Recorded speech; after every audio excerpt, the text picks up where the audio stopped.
तृतीय पद्म festival ज्ञानयज्ञ foundation द्वारा आयोजित सकाळी 10:30 ते 11:30 राजस्थानचे राज्यपाल माननीय हरिभाऊजी बागडे यांच्या शुभ हस्ते व माननीय राम नाईक सर माजी राज्यपाल उत्तर प्रदेश यांच्या प्रमुख उपस्थितीत नुकतेच पार पडले आहे। तृतीय पद्म फेस्टिवलमधील एकूण होणाऱ्या 12 सत्रांपैकी पहिले सत्र दिनांक 21 नोव्हेंबर आज दुपारी 12 वाजता सुरू होत आहे। पहिले सत्र आहे श्री राम नाईक सर। राम नाईक सर यांना सन 2024 साली पद्मभूषण पुरस्काराने सन्मानित करण्यात आलेले आहे। आपल्याला ठाऊक आहेच की पद्म फेस्टिवल हा पद्म पुरस्कृतांचा एक मंच आहे, ज्या ठिकाणी येऊन ते आपले विचार, आपले मनोगत हे विद्यार्थ्यांसमोर सादर करतात, मार्गदर्शन करतात आणि त्याचप्रमाणे त्यांच्या जीवनातील विशेष अशा संघर्ष कथाही आपण समोर आणण्याचा प्रयत्न करतो, जेणेकरून विद्यार्थ्यांना हा आत्मविश्वास निर्माण होईल की आपल्यासारख्याच सर्वसामान्य परिस्थितीमधून हे मान्यवर गेलेले आहेत आणि अशाच परिस्थितीमधून आज जो विद्यार्थी रिलेट करून तपासून पाहिल तर त्याला या गोष्टीचा निश्चित विश्वास निर्माण होईल। सर्व विद्यार्थ्यांना विनंती आहे, सर्व विद्यार्थी Bondwe school, Gaikwad global school, Chate school, सर्व शिक्षकांना विनंती आहे की त्यांनी विद्यार्थ्यांना थोडंसं शांत करावे, विद्यार्थ्यांचा आवाज थोडासा कमी येईल आणि विद्यार्थ्यांनी एकाग्रतेने आता सत्रास सुरुवात होत आहे। तर श्री राम नाईक यांचा मी आपल्याला संक्षिप्त परिचय करून देतो। श्री राम नाईक हे राजकारणातील एक ख्यातकीर्त व्यक्तिमत्व आहे। महाराष्ट्रातील सांगली येथे 1934 रोजी जन्मलेल्या श्री राम नाईक यांचे शालेय शिक्षण सांगली येथील आटपाडी या दुष्काळग्रस्त गावी झाले। पुणे विद्यापीठातून त्यांनी BCom केले आणि मुंबई विद्यापीठातून त्यांनी LLB पदवी घेतली। लहानपणापासून राष्ट्रीय स्वयंसेवक संघाचे स्वयंसेवक असलेले श्री राम नाईकजी यांनी आपली उज्ज्वल व्यावसायिक कारकीर्द सोडून मुंबई जनसंघाचे संघटन मंत्री म्हणून 1969 मध्ये भारतीय जनसंघाचे पूर्णवेळ काम करण्यास सुरुवात केली। तेव्हापासून आपले संपूर्ण जीवन जनसेवेसाठी त्यांनी समर्पित केले आहे। आज आपल्याला ठाऊक आहे की राम नाईक सरांचं वय वर्ष 90 पूर्ण होऊन 91 मध्ये त्यांनी पदार्पण केलेले आहे आणि काल रात्री विशेष असं विमान प्रवास करून ते रात्री ज्या वेळेला इथे 10 वाजता पोहोचले आणि आम्ही त्यांना विमानतळावरून त्यांच्या हॉटेलच्या मुक्कामाच्या ठिकाणी नेलं, त्याच्यानंतर सुद्धा सरांचा उत्साह एवढा वाखाणण्यासारखा होता की आम्ही 11:15 वाजेपर्यंत सरांनी आम्हाला वैयक्तिकरित्या मार्गदर्शन केले आणि सकाळी तयार होऊन उद्घाटन समारंभासाठी उपस्थित राहिले आणि आता सरांचं जो 2 तासाचं सत्र होणार आहे त्याच्या संदर्भात मी आपल्याला सरांच्या संदर्भात काही संक्षिप्त माहिती देत आहे। संपूर्ण मुंबईमधून सलग 8 निवडणुका जिंकणारे श्री राम नाईकजी हे महाराष्ट्रातील एकमेव राजकारणी आहेत। तर बोरिवली विधानसभेतून 1978, 80, 85 अशी 3 वेळेला ते सलग निवडून आले। त्यानंतर उत्तर मुंबई लोकसभा मतदारसंघातून सलग 5 वेळेला श्री राम नाईकजी हे निवडून आले आणि आपल्याला ठाऊक आहे की सर्व जगभरामध्ये लोकशाहीचा प्रचार आणि प्रसार हा मोठ्या प्रमाणावरती होत आहे। त्याच वेळेला भारतामध्ये 1947 मध्ये स्वातंत्र्य प्राप्त झाल्यानंतर ज्या वेळेला प्रजासत्ताक हे घोषित केले गेले 26 जानेवारी 1950, तदनंतर सार्वत्रिक निवडणुका आणि त्याचं सर्व संरचना करण्यात आली। त्यावेळेला लोकशाहीमध्ये जनप्रतिनिधी हा सर्वात मोठा जनप्रतिनिधी हा कायद्याचे जे काही आवश्यक अशा गोष्टी असतात, कायदे मंडळाच्या संदर्भातले मार्गदर्शन असते, आपण त्यांना लॉ मेकर्स म्हणतो। तर हे जे जनप्रतिनिधी असतात हे मतदारांना आपले उत्तरदायी असतात। तर या अनुषंगाने तुम्हाला सांगितलं तर आश्चर्य वाटेल की प्रत्येक वर्षी जेव्हा राम नाईकजी हे आमदार होते किंवा खासदार होते, मतदारांना स्वतःचा कार्य अहवाल सादर करायचे। तर ही सर्वात महत्त्वाची गोष्ट आहे की आपल्याला ठाऊक असेल की आपण विद्यार्थी आहात, आपल्याला शाळेमध्ये सुद्धा पूर्ण वर्ष पूर्ण झाल्यानंतर आपल्याला एक अहवाल मिळतो की आपण कसे कार्य केले, आपण कसे शिक्षण केले, आपण शारीरिक जी काही प्रगती केली किंवा खेळामध्ये आपण जे काही योगदान दिले, हे अहवाल तुम्हाला दिला जातो. परंतु माननीय राम नाईकजी हे स्वतः अहवाल मतदारांना देतात. ही खूप विशेष महत्त्वाची गोष्ट आहे. मुंबई याचे नाव पूर्वी 3 भाषांमध्ये उच्चारले जायचे, बॉम्बे, बंबई आणि मुंबई. आणि याचं बॉम्बे आणि बंबई हे 2 काढून केवळ मुंबई या नावाचा आग्रह धरून ते सरकार दरबारी अधिकृत करवण्याचं संपूर्ण श्रेय श्री राम नाईकजी यांना आहे.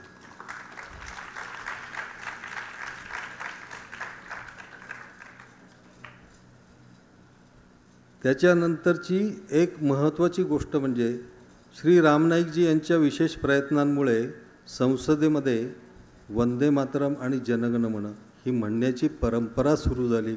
आपल्याला आश्चर्य वाटेल की स्वातंत्र्यप्राप्तीनंतर एवढा कालावधी जाऊ लागला आणि श्री राम नाईकजी यांनी यामध्ये बहुमोल कामगिरी बजावलेली आहे. त्याशिवाय माननीय राम नाईकजी हे 2014 ते 2019 या कालावधीमध्ये उत्तर प्रदेशचे राज्यपाल म्हणून त्यांनी कारकीर्द भूषवली. त्यावेळेला आपल्याला ठाऊक असेल की 2 शहरांची नावं महत्त्वाची ही बदलण्यात आली. त्यातलं एक होतं अलाहाबाद, ज्याला आपण आज प्रयागराज म्हणून ओळखतो, आणि फैजाबाद, ज्याला आज आपण अयोध्या म्हणून ओळखतो. तर याचं संपूर्ण श्रेय श्री राम नाईकजी यांना जातं.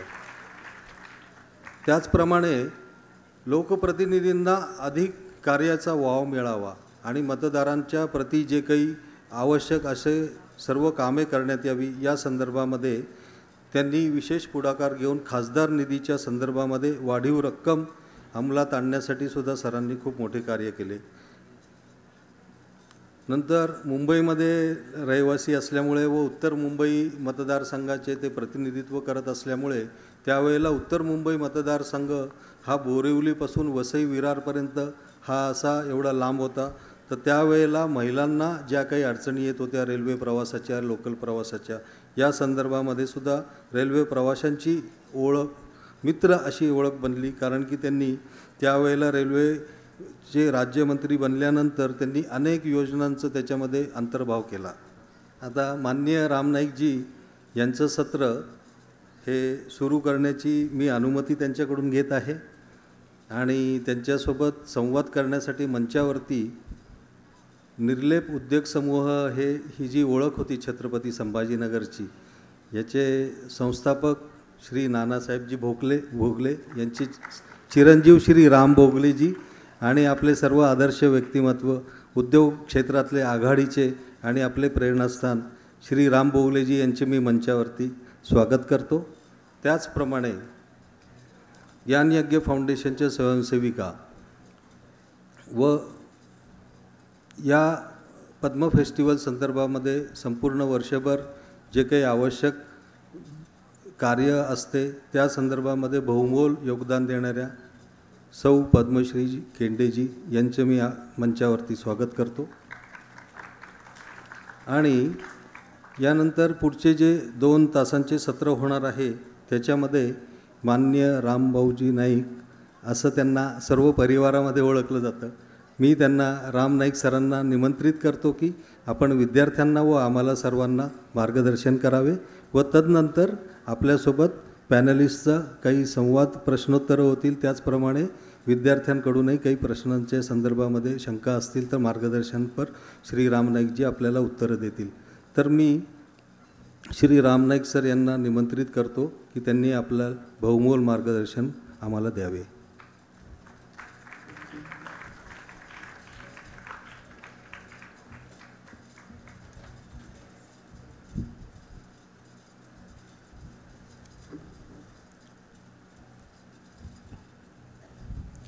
सभागृहात बसलेले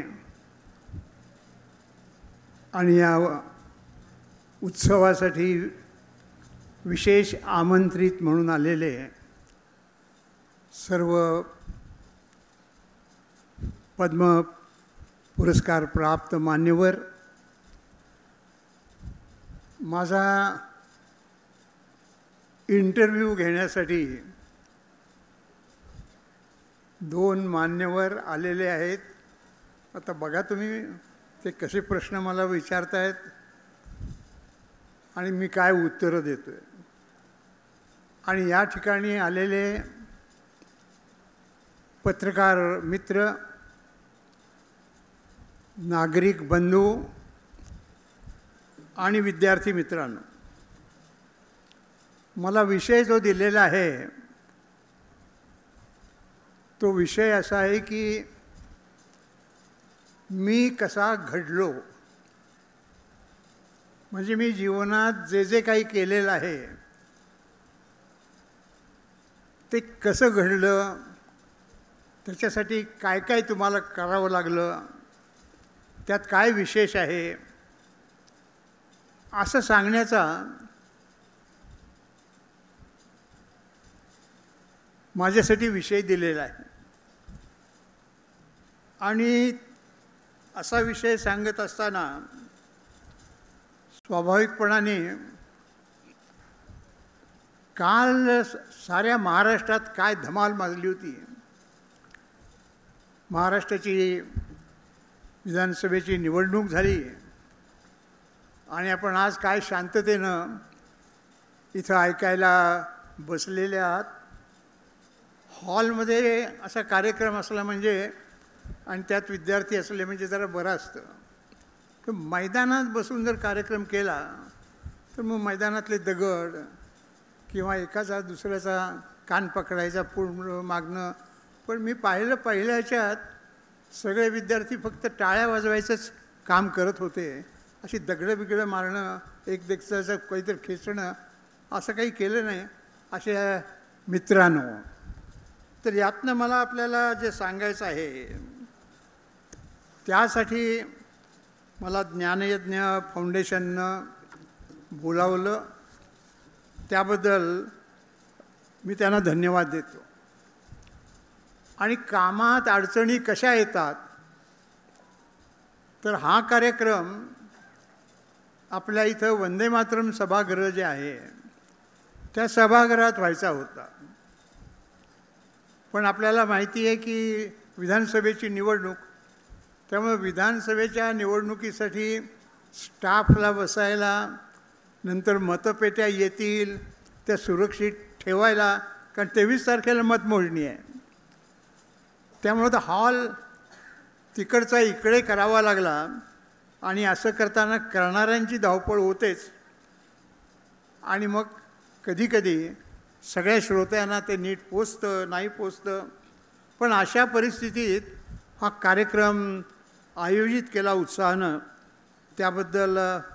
आणि असा हॉल दिला गेला, नाहीतर हॉल मिळणं हेही मोठ्या शहरात जरा कठीण असतं.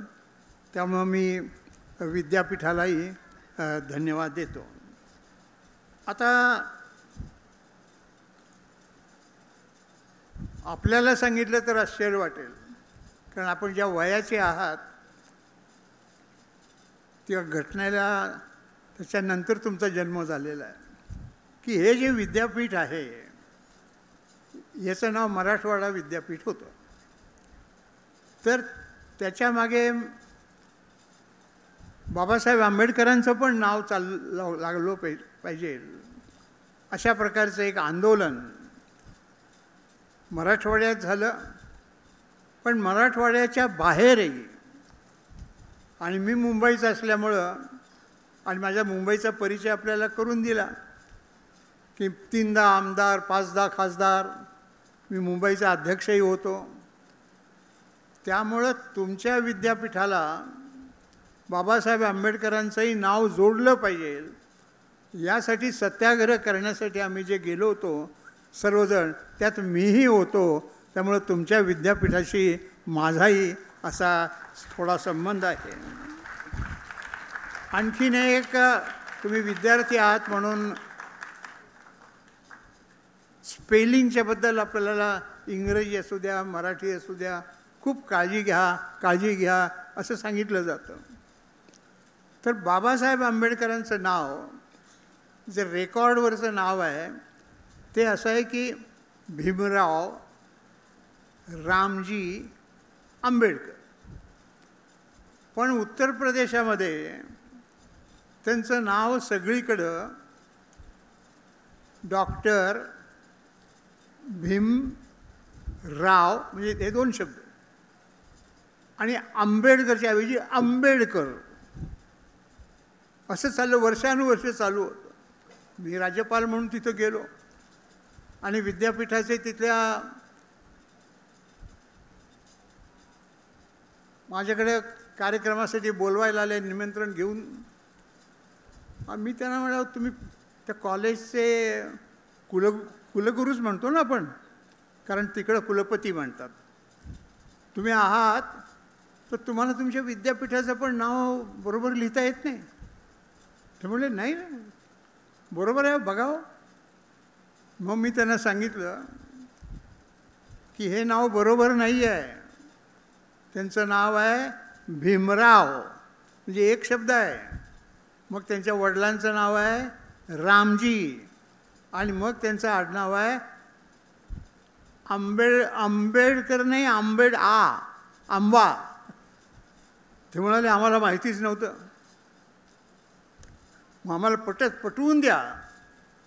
मग आपली जी भारताची घटना बनवलेली आहे, त्या भारताच्या घटनेमध्ये शेवटी जे जे सभासद होते ती घटना समितीचे, त्या सगळ्यांच्या त्याच्यावरती सह्या आहेत. इंग्रजीतही सह्या आहेत आणि हिंदीमध्ये पण सह्या आहेत. मग मी त्यांना हिंदी पुस्तक दाखवलं. म्हणलं हे बघा आंबेडकरांनी काय सही केली, भीमराव रामजी आंबेडकर. मग त्यांना पटलं, कारण आंबेडकर एवढे विद्वान, ते स्वतःचं नाव असं चुकीचं कसं लिहितील. आणि म्हणून मग मी सरकारला सांगितलं की उत्तर प्रदेशासाठी नोटिफिकेशन काढा की ज्या ज्या ठिकाणी बाबासाहेब आंबेडकरांचं नाव अशा पद्धतीचं आत्ता चालू आहे ते बदललं पाहिजे आणि त्यांचं योग्य नाव जे आहे ते डॉक्टर भीमराव रामजी आंबेडकर असं सगळीकडं केलं पाहिजे. नोटिफिकेशन निघालं. त्यामुळे बघा, सत्याग्रहासाठी पण मी तुमच्याबरोबर होतो आणि बाबासाहेब आंबेडकरांचं नाव पण बरोबर तुमच्या विद्यापीठाचंच नव्हे तर सगळीकडे करावं. मी कसा घडलो तर हे माझ्या कसं लक्षात आलं, तर माझ्या अशा कारणाने लक्षात आलं की बाबासाहेब आंबेडकरांचं नाव कितीदा तरी मी लिहिलेलं आहे, वाचलेलं आहे, पण ते पाहिल्यावर एकदम मला वाटलं अरे काय हे. आणि म्हणून जागरूकता आणि बारकाईने सगळ्या गोष्टीकडं पाहायची सवय लावणं हे एक अतिशय अगत्याचं आहे. आणि अशा या कार्यक्रमामध्ये मला इथं बोलावलं याबद्दल ज्ञानयुद्ध फाउंडेशनचं मी अभिनंदन करतो. पण एक मी आपल्याला आत्ता सांगून टाकतो की जसं आंबेडकरांच्याबद्दल मी सांगितलं तसं वंदे मातरमच्याबद्दलही मी तुम्हाला काही आणखीन विशेष सांगणार आहे की जे सामान्यतः तुम्हाला माहिती नसेल, पण ते जरा मी थोड्या वेळाने सांगणार आहे. 14 पद्म पुरस्कार 12 पद्म पुरस्कार ज्यांना मिळालेले आहेत असे इथं 3 दिवसाच्या ह्याच्यात येणार आहेत. अहो, एखाद्या माणसाला पाहुणं म्हणून मोठ्या कार्यक्रमात बोलवायचं झालं तर किती धावपळ होते. तुम्ही येईल नाही येईल, कसा येईल, तर गाडीने येणार का विमानाने येणार, विमान उशिरा झालं तर काय करायचं वगैरे वगैरे. त्यामुळं 12 जणांना आणि अशा मोठ्या, त्यातले काही म्हणाले आम्ही गरीब आहोत, अशा कार्यक्रमाला जायचं म्हणजे खर्च करायला मला जरा अडचण येते. पण हा फार चांगला उपक्रम आहे.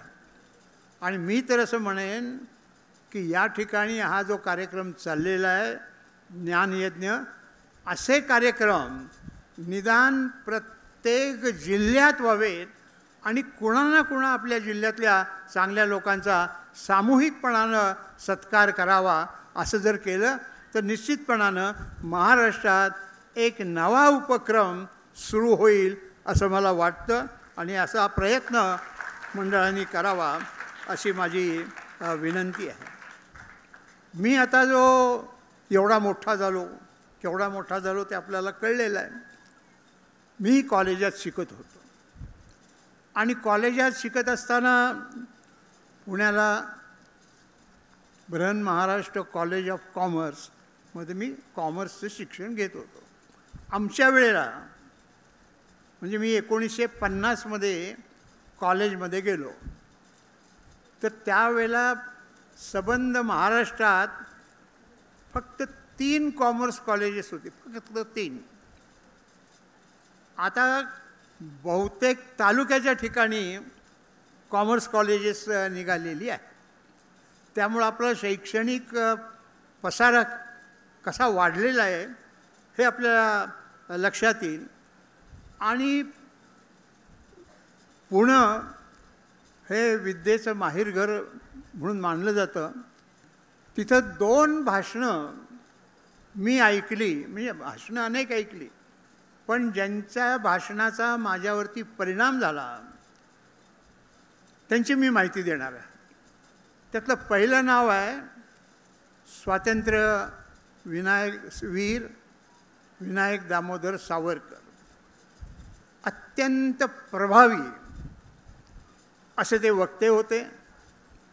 आणि शाळेत असताना आपल्या देशाला स्वातंत्र्य मिळालं पाहिजे याच्यासाठी त्यांनी अभिनव भारत संस्था नावाची संस्था बनवलेली होती आणि मग त्यात वेगवेगळे कार्यक्रम ते करत असत. पुढं कॉलेजला आल्यानंतर शिक्षणासाठी लंडनला गेल्यानंतर त्यांच्या राष्ट्रभक्तीचा जो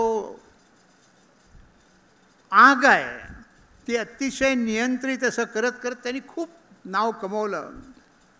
आणि त्यामुळं स्वातंत्र्यवीर सावरकरांचं भाषण जिथं असायचं तिथं त्याच गावचे लोक नव्हे तर आसपासच्या जिल्ह्यातले सगळे लोक ऐकायला येत असत. इतकं त्यांचं वक्तृत्व चांगलं होतं. आणि असं चांगलं वक्तृत्व असलेल्या सावरकरांनी असा विचार केला की आम्ही जी संस्था स्थापन केली होती ती स्वातंत्र्य मिळावं म्हणून केलेली होती. आता स्वातंत्र्य मिळालेलं आहे. 1947 साली ज्यावेळेला स्वातंत्र्य मिळालं त्यावेळेला देशाची फाळणी पण झाली. आणि त्यावेळेला एक वाद चाललेला होता आणि तो बरोबरही होता की हे कसलं स्वातंत्र्य, आपल्या आईला दुभंगलेलं आहे. अशा प्रकारच्या नाही, आम्ही खरं स्वातंत्र्य स्थापन करणार अशा सावरकरांचं भाषण होतं. मग त्यांनी आता देश स्वतंत्र झाला आहे म्हणून आम्ही ही आमची संस्था विसर्जित करणार आहोत असं सांगितलं, असं ठरवलं. आणि राष्ट्रीय स्वयंसेवक संघाच्या नावाची आता 2दा-3दा अगोदर चर्चा पण झाली. राष्ट्रीय स्वयंसेवक संघाच्या या उन्हाळ्याच्या सुट्टीत 30 दिवसाचा एक कॅम्प होतो. त्याला संघ शिक्षा वर्ग असं म्हणतात. आणि त्या वर्गात जे सामील होतील त्यांनी महिनाभर त्या वर्गाच्या सीमा सोडून कुठं बाहेर जायचं नाही असा नियम. पण सावरकरांची भाषणं आहेत असं कळल्यानंतर सगळ्यांना असं सांगितलं की अरे हा असा योग पुन्हा येणार नाही तुमच्या आयुष्यात, तुम्ही ते जा आणि सावरकरांचं वक्तव्य ऐका.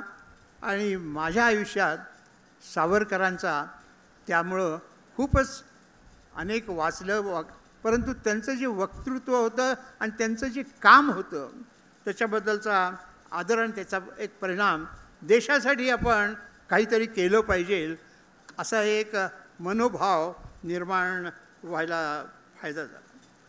दुसरं असंच एक भाषण डॉक्टर श्यामाप्रसाद मुखर्जी यांचं आहे. डॉक्टर श्यामाप्रसाद मुखर्जी हे 32व्या वर्षी बंगालमधल्या एका युनिव्हर्सिटीचे कुलाधिपती झालेले होते. कल्पना करा, 32व्या वर्षी इतके विद्वान होते. त्यांचे वडीलही विद्वान होते. आणि असा विद्वान माणूस ज्यावेळेला स्वातंत्र्य आलं त्यावेळेला महात्मा गांधींनी पंडित नेहरूंना असं सांगितलं की फक्त काँग्रेसचेच तुम्ही मंत्री करू नका, त्याच्याऐवजी जी आणखीन काही माणसं गोळा चांगली असेल ती घ्या आणि मग निवडणूक वगैरे झाल्यानंतर पुढे होईल तसं होत राहील. त्यामुळं डॉक्टर मुखर्जींना मंत्री केलेलं होतं जवाहरलाल नेहरूंनी. आणि घटना तयार करण्याची परिस्थिती, त्यातली चर्चा वगैरे होत असताना जम्मू काश्मीर हे संस्थानही जम्मूचं आणि काश्मीरचं भारतात विलीन झालेलं होतं, पण त्याला वेगळं ठेवण्यात आलं होतं. आणि वेगळं ठेवण्यात आलं होतं म्हणजे जसं परदेशी जायचं म्हणजे पासपोर्ट, तिकडचा व्हिसा असं करावं लागतं, तसं जम्मू काश्मीरला जर जायचं असेल तर वेगळी परवानगी घ्यायला लागायची. तिथल्या मुख्यमंत्र्याला प्रधानमंत्री म्हणत असत. काश्मीरची घटना पण वेगळी होती. आणि त्याचबरोबर तिथल्या मुख्यमंत्र्याला सुद्धा प्रधानमंत्री हे मी आपल्याला सांगितलं. आणि त्यांचा ध्वज पण राष्ट्रध्वज आपला आहे तो नव्हता, वेगळा ध्वज होता. त्यामुळं श्यामाप्रसाद मुखर्जींनी या रचनेला विरोध केला. आणि ह्या रचनेला विरोध करत असताना त्यांनी राजीनामा दिला, भारतीय जनसंघाची स्थापना केली आणि एक देश में एक निशान, एक विधान और एक प्रधान होना चाहिए असं आंदोलन सुरू केलं देशभर. त्यात मग ते ज्यावेळेला काश्मीरला गेले त्यावेळेला श्यामाप्रसाद मुखर्जींना अटक करण्यात आली आणि त्यांचा अटकेतच मृत्यू झाला. त्या मृत्यूची चौकशी पण नाही झाली. म्हणजे देशासाठी काश्मीर आपला आहे असं सांगणाऱ्या माणसाला जेलमध्ये. आणि त्यामुळं त्यांनी जे आमच्यासमोर भाषण केलं होतं, आमच्या कॉलेजमध्ये भाषण केलं होतं, ते म्हणाले की काश्मीरबद्दल आपण केव्हापासून म्हणतोय की काश्मीर आपला आहे, तिथले सगळी मंदिरं वगैरे वगैरे, पण ह्यात बदल झाला पाहिजे. आणि म्हणून त्यांचं एक भाषण अतिशय सुंदर इंग्रजीमध्ये त्यांचं भाषण ऐकायला मिळालं. आणि त्यामुळे सावरकर आणि श्यामाप्रसाद मुखर्जी मी घडला कसो तर अशा लोकांच्या विचारामुळं माझ्यावरती एक स्वाभाविक परिणाम झाला. एक आता सांगता सांगता आपल्या पुढं माहिती आलेली आहे, ती मी फक्त 2 वाक्यातच पूर्ण करतो, पण माझ्या मांडणीमध्ये त्याचा उपयोग होणार आहे. मी मुंबईला BCom झाल्यानंतर गेलो त्यावेळेला मुंबईतल्या एकाचाही माझ्या परिचय नव्हता. संघाच्या एका कार्यालयात मी राहायला लागलो. मग तिथनं नोकरी मला मिळाली, चांगली नोकरी मिळाली, मी लॉ पण केलं. पण मी माझ्या आयुष्यात 10 निवडणुका लढलो आणि त्यातल्या 3 निवडणुका विधानसभेच्या होत्या आणि 5 लोकसभेच्या होत्या. मुंबईत गेलेला एक कारकून बनलेला माणूस जर प्रामाणिकपणानं राजकारणात काम करेल असा माणूस 8 वेळेला जिंकलेला अजून मुंबईत कुणीही झालेला नाही आहे. हे माझ्या दृष्टीनंच नव्हे तर मिळालेलं यश हे कायम टिकवायचं कसं. आणि आपण पाहिले आता वर्तमानपत्रातही वाचलं असेल की निवडणुकीच्या दिवशीसुद्धा कशा माऱ्या आणि शिवीगाळ चालते. त्यामुळं आपण लोकशाहीत आहोत आणि ती लोकशाही भल्यासाठी आहे हे सांगण्याच्या दृष्टीनं मी हा विषय सांगितला. आणि पहिली निवडणूक मी कॉलेजमध्ये असताना आमच्या लायब्ररीची निवडणूक व्हायची होती आणि आमच्या मित्रांनी सांगितलं, अरे तू उभा राहा ना. म्हणून मी उभा राहिलो. दुर्दैवानं माझी बहीण खूप आजारी पडली म्हणून मला नागपूरला जावं लागलं. मी नसतानासुद्धा माझ्या मित्रांनी बाकीच्या सगळ्या विद्यार्थ्यांना सांगून माझा पहिला क्रमांक त्या निवडणुकीत आणला. म्हणजे विश्वास, सामाजिक कामात विश्वास कसा निर्माण होऊ शकतो ह्यासाठी मी हे सांगतोय की काम आलं तेवढं केलं आणि संपलं असं न करता. आणि त्यामुळं पद्मभूषण हे कशासाठी, हा खरा मुद्दा आहे.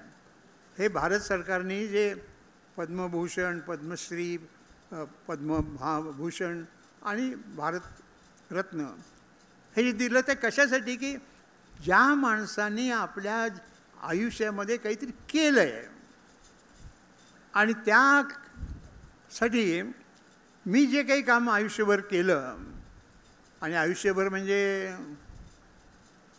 ते सांगताना कधी कधी सांगत नाहीत आणि बरोबर सांगत नाहीत. माझं वय आहे आता 90 आणि 90व्या वर्षी ते म्हणाले बसून बोला, वय झालेलं आहे तुमचं. तर त्यांना म्हणाले अहो माझं 90वं वर्ष असलं तरी मी उभारूनच बोलतो आणि तुम्ही काही काळजी करू नका, त्यावेळेला मुलाखतीचे प्रश्न विचारतील त्यावेळेला मी तिथे बसेन. पण ह्यातली एक गंमत आणखीन सांगतो. हे 90 वर्ष म्हटलं मी, पण कसं काय झालं तर आमच्या शाळेमध्ये ते औंध संस्थान म्हणून होतं पूर्वी, त्या शाळेमध्ये माझे वडील तिथं हेडमास्टर मुख्याध्यापक होते. तर त्या औंध संस्थानचे जे राजे होते त्यांना व्यायामाची फार आवड होते आणि चित्रकलेचीही होती. तर व्यायामाच्या आवडीमध्ये आमच्या शाळेत म्हणजे त्या संस्थांच्या सगळ्या शाळेत रोज आम्हाला 25 नमस्कार, सूर्यनमस्कार घालायला लागायचे. त्यामुळं तुम्ही विचार करा, 1ली ते 11वी जर रोज सूर्यनमस्कार घातले तर प्रकृती चांगली नाही होणार तर होणार काय. आणि म्हणून आपल्या जीवनामध्ये व्यायाम हा असलाच पाहिजे. कोणत्या प्रकारचा करायचा ते ठरवा, पण शरीर प्रकृती, नाहीतर मग काय होतं 50च्या पुढे आता काहीतरी हे झालं ते झालं वगैरे वगैरे वगैरे. पण टिकलं पाहिजे आणि टिकण्यासाठी शरीराला चांगलं इंजिन ठेवलं पाहिजे आणि म्हणून व्यायाम केला पाहिजे. हाही एक भाग आपण महत्त्वाचं लक्षात ठेवू. आता हे जे मला पद्मभूषण मिळालं, त्या पद्मभूषणाचा काहींना संगीताबद्दल मिळतं, काहींना वीर पराक्रम केला म्हणून मिळतं. तर मला जे मिळालं त्यात काय लिहिलं आहे, 2च ओळी आहेत, ते मी वाचून दाखवतो. सेक्रेटरीचं पत्र आहे. I have the pleasure of informing you that the president of India is pleased to confer the Padma Bhushan on you in recognition of your exceptional and distinguished service in the field of public affairs.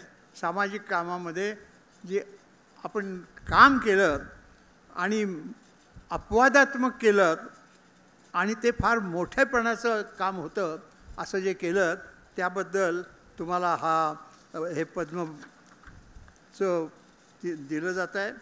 आणि त्यामुळं मी जे बोलतो आहे ना ते याला लागू करा. म्हणजे मी जे बोलतो त्यात अपवादात्मक काही आहे की नाही हे आपल्या लक्षात येईल आणि ते चांगलं आहे की नाही हे पण आपल्या लक्षात येईल. आणि त्यामुळं हा पद्म मिळणाऱ्यांचं अशा प्रकारचं मिलन. आणि ते एखाद्याला होतं की पहिल्या वर्षी जरा उत्साहाने माणसं करतात 1, 2, 3 वेळेला. आणि आता मी बोलेन ते बाहेर पण जाईलच, पण अन्य जिल्ह्यांनी सुद्धा अशा प्रकारचं काम केलं पाहिजे. बुद्धिवाद्यांना पुढे आणलं पाहिजे, माहिती मिळाली पाहिजे. आणि केवळ बुद्धिवाद्यांना नाहीत, इथं झाडं लावून ज्यांना मोठा पुरस्कार मिळाला आहे त्यांनी झाडं लावली, पाणी जमवलं आहे. आता ह्यात मी विशिष्ट अशी जी काही कामं केली आहेत त्याची माहिती आपल्याला थोडक्यात सांगणार आहे. मी दरवेळेला थोडक्यात म्हणणार, पण थोडं लांबत जाणारच. मग त्याच्यासाठी अगोदरच एकदा क्षमा मागून टाकतो, म्हणजे मग बोलू का थांबवू का असं विचारायचा पुन्हा प्रसंग नाही येणार. तर माझ्यामुळं तुमच्यापैकी जे सर्वजण इथे कॉलेजमधले शाळेतले विद्यार्थी आहेत त्यांच्या जन्माच्या अगोदर आणि आता ह्याच्या पुढेही भारतात जेवढे जन्मतील त्यांच्या प्रकृतीसाठी मी एक फार महत्त्वाचं काम केलं ते सांगतो. लोकसभेमध्ये सरकार बिल आणतं, अमुक करायचं आहे तमुक करायचं आहे. तसं जे सरकारमध्ये नाहीत असं पण बिल आणू शकतात, अशी सोय आहे त्यामध्ये. आणि त्यामध्ये मी एक बिल आणलं. माझं बिल काय होतं त्यावेळेला, म्हणजे साधारणतः 92ला ज्या महिलांना मुलं व्हायची त्या महिलांचं आरोग्य चांगलं राहावं म्हणून बेबी फूडची कल्पना आणि बेबी फूड मोठ्या प्रमाणावरती डॉक्टर आपल्याकडे येणाऱ्यांना सांगायचे. आणि बाबा आपल्या पत्नीचं पण स्वातंत्र्य चांगलं राहतं की त्या बाईला वाटायचं आपलं स्वातंत्र्य राहतं, म्हणून मातेनी स्तनपान करण्याच्या ऐवजी हे बेबी फूड द्यायला सुरुवात केली होती. आणि वर्ल्ड हेल्थ ऑर्गनायझेशन म्हणून जे आहे त्यांनी हे बेबी फूड हे घातक आहे, हे थांबलं पाहिजे अशा प्रकारचा आग्रहाने सांगितलेलं होतं.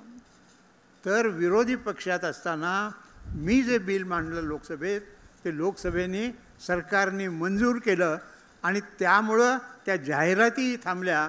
आणि जी बेबी फूड अजूनही बाजारात विकलं जातं त्याच्यावरती लिहिलेलं असतं की स्तनपान हेच बाळासाठी आणि त्या महिलेसाठी अतिशय योग्य असा आहार आहे. आता हे बोलणं सोपं आहे, पण ज्या वेळेला लोकसभा सुरू झाली तेव्हापासून आत्तापर्यंत आणखीन कुठल्याही सदस्याचं असं खाजगी बिल मंजूर झालेलं नाही आहे. हे एकमेव बिल असं आहे की जे मंजूर झालेलं आहे आणि ते आरोग्यासाठी मी केलेलं आहे. पण मी काही डॉक्टर किंवा कुणी नव्हतो. पाहतो, लोक सांगतात, बोलतो, ऐकतो, त्याच्यावरनं हे मला सुचलं. आणखीन एक 2-3 मी कामं सांगणार आहे. त्यातलं मगाशी वंदे मातरमबद्दल ते बोलले आणि तुम्हालाही वंदे मातरम तुमच्या इथल्या हॉलला इथं कार्यक्रम होणार होता तो वंदे मातरम सभागृहच होतं. त्या वंदे मातरमची आणि जनगणमनाची आपल्याला कहाणी सांगतो. आपण शाळेमध्ये, कॉलेजमध्ये आणि शाळेमध्ये तर निश्चितपणाने वंदे मातरम किंवा जनगणमन गायलं जातं. तर लोकसभेत 2 सदस्यांनी प्रश्न विचारला होता की काय हे खरं आहे काय सरकारला की काही शाळांमध्ये जनगणमन हे गायलं जात नाही. हे जर खरं असेल तर त्याचं कारण काय आहे आणि मग सरकार काय करणार आहे. तर मंत्र्यांनी उत्तर दिलं की हो, हे खरं आहे. मग काय करणार तुम्ही. तर आम्ही आता पुन्हा पत्रक पाठवणार सगळ्या शाळांना, दिल्लीहून पत्रक पाठवणार की हे गायलं पाहिजे. मला ते वाचल्यानंतर असा संताप आला. म्हणजे सरकार आहे का काय.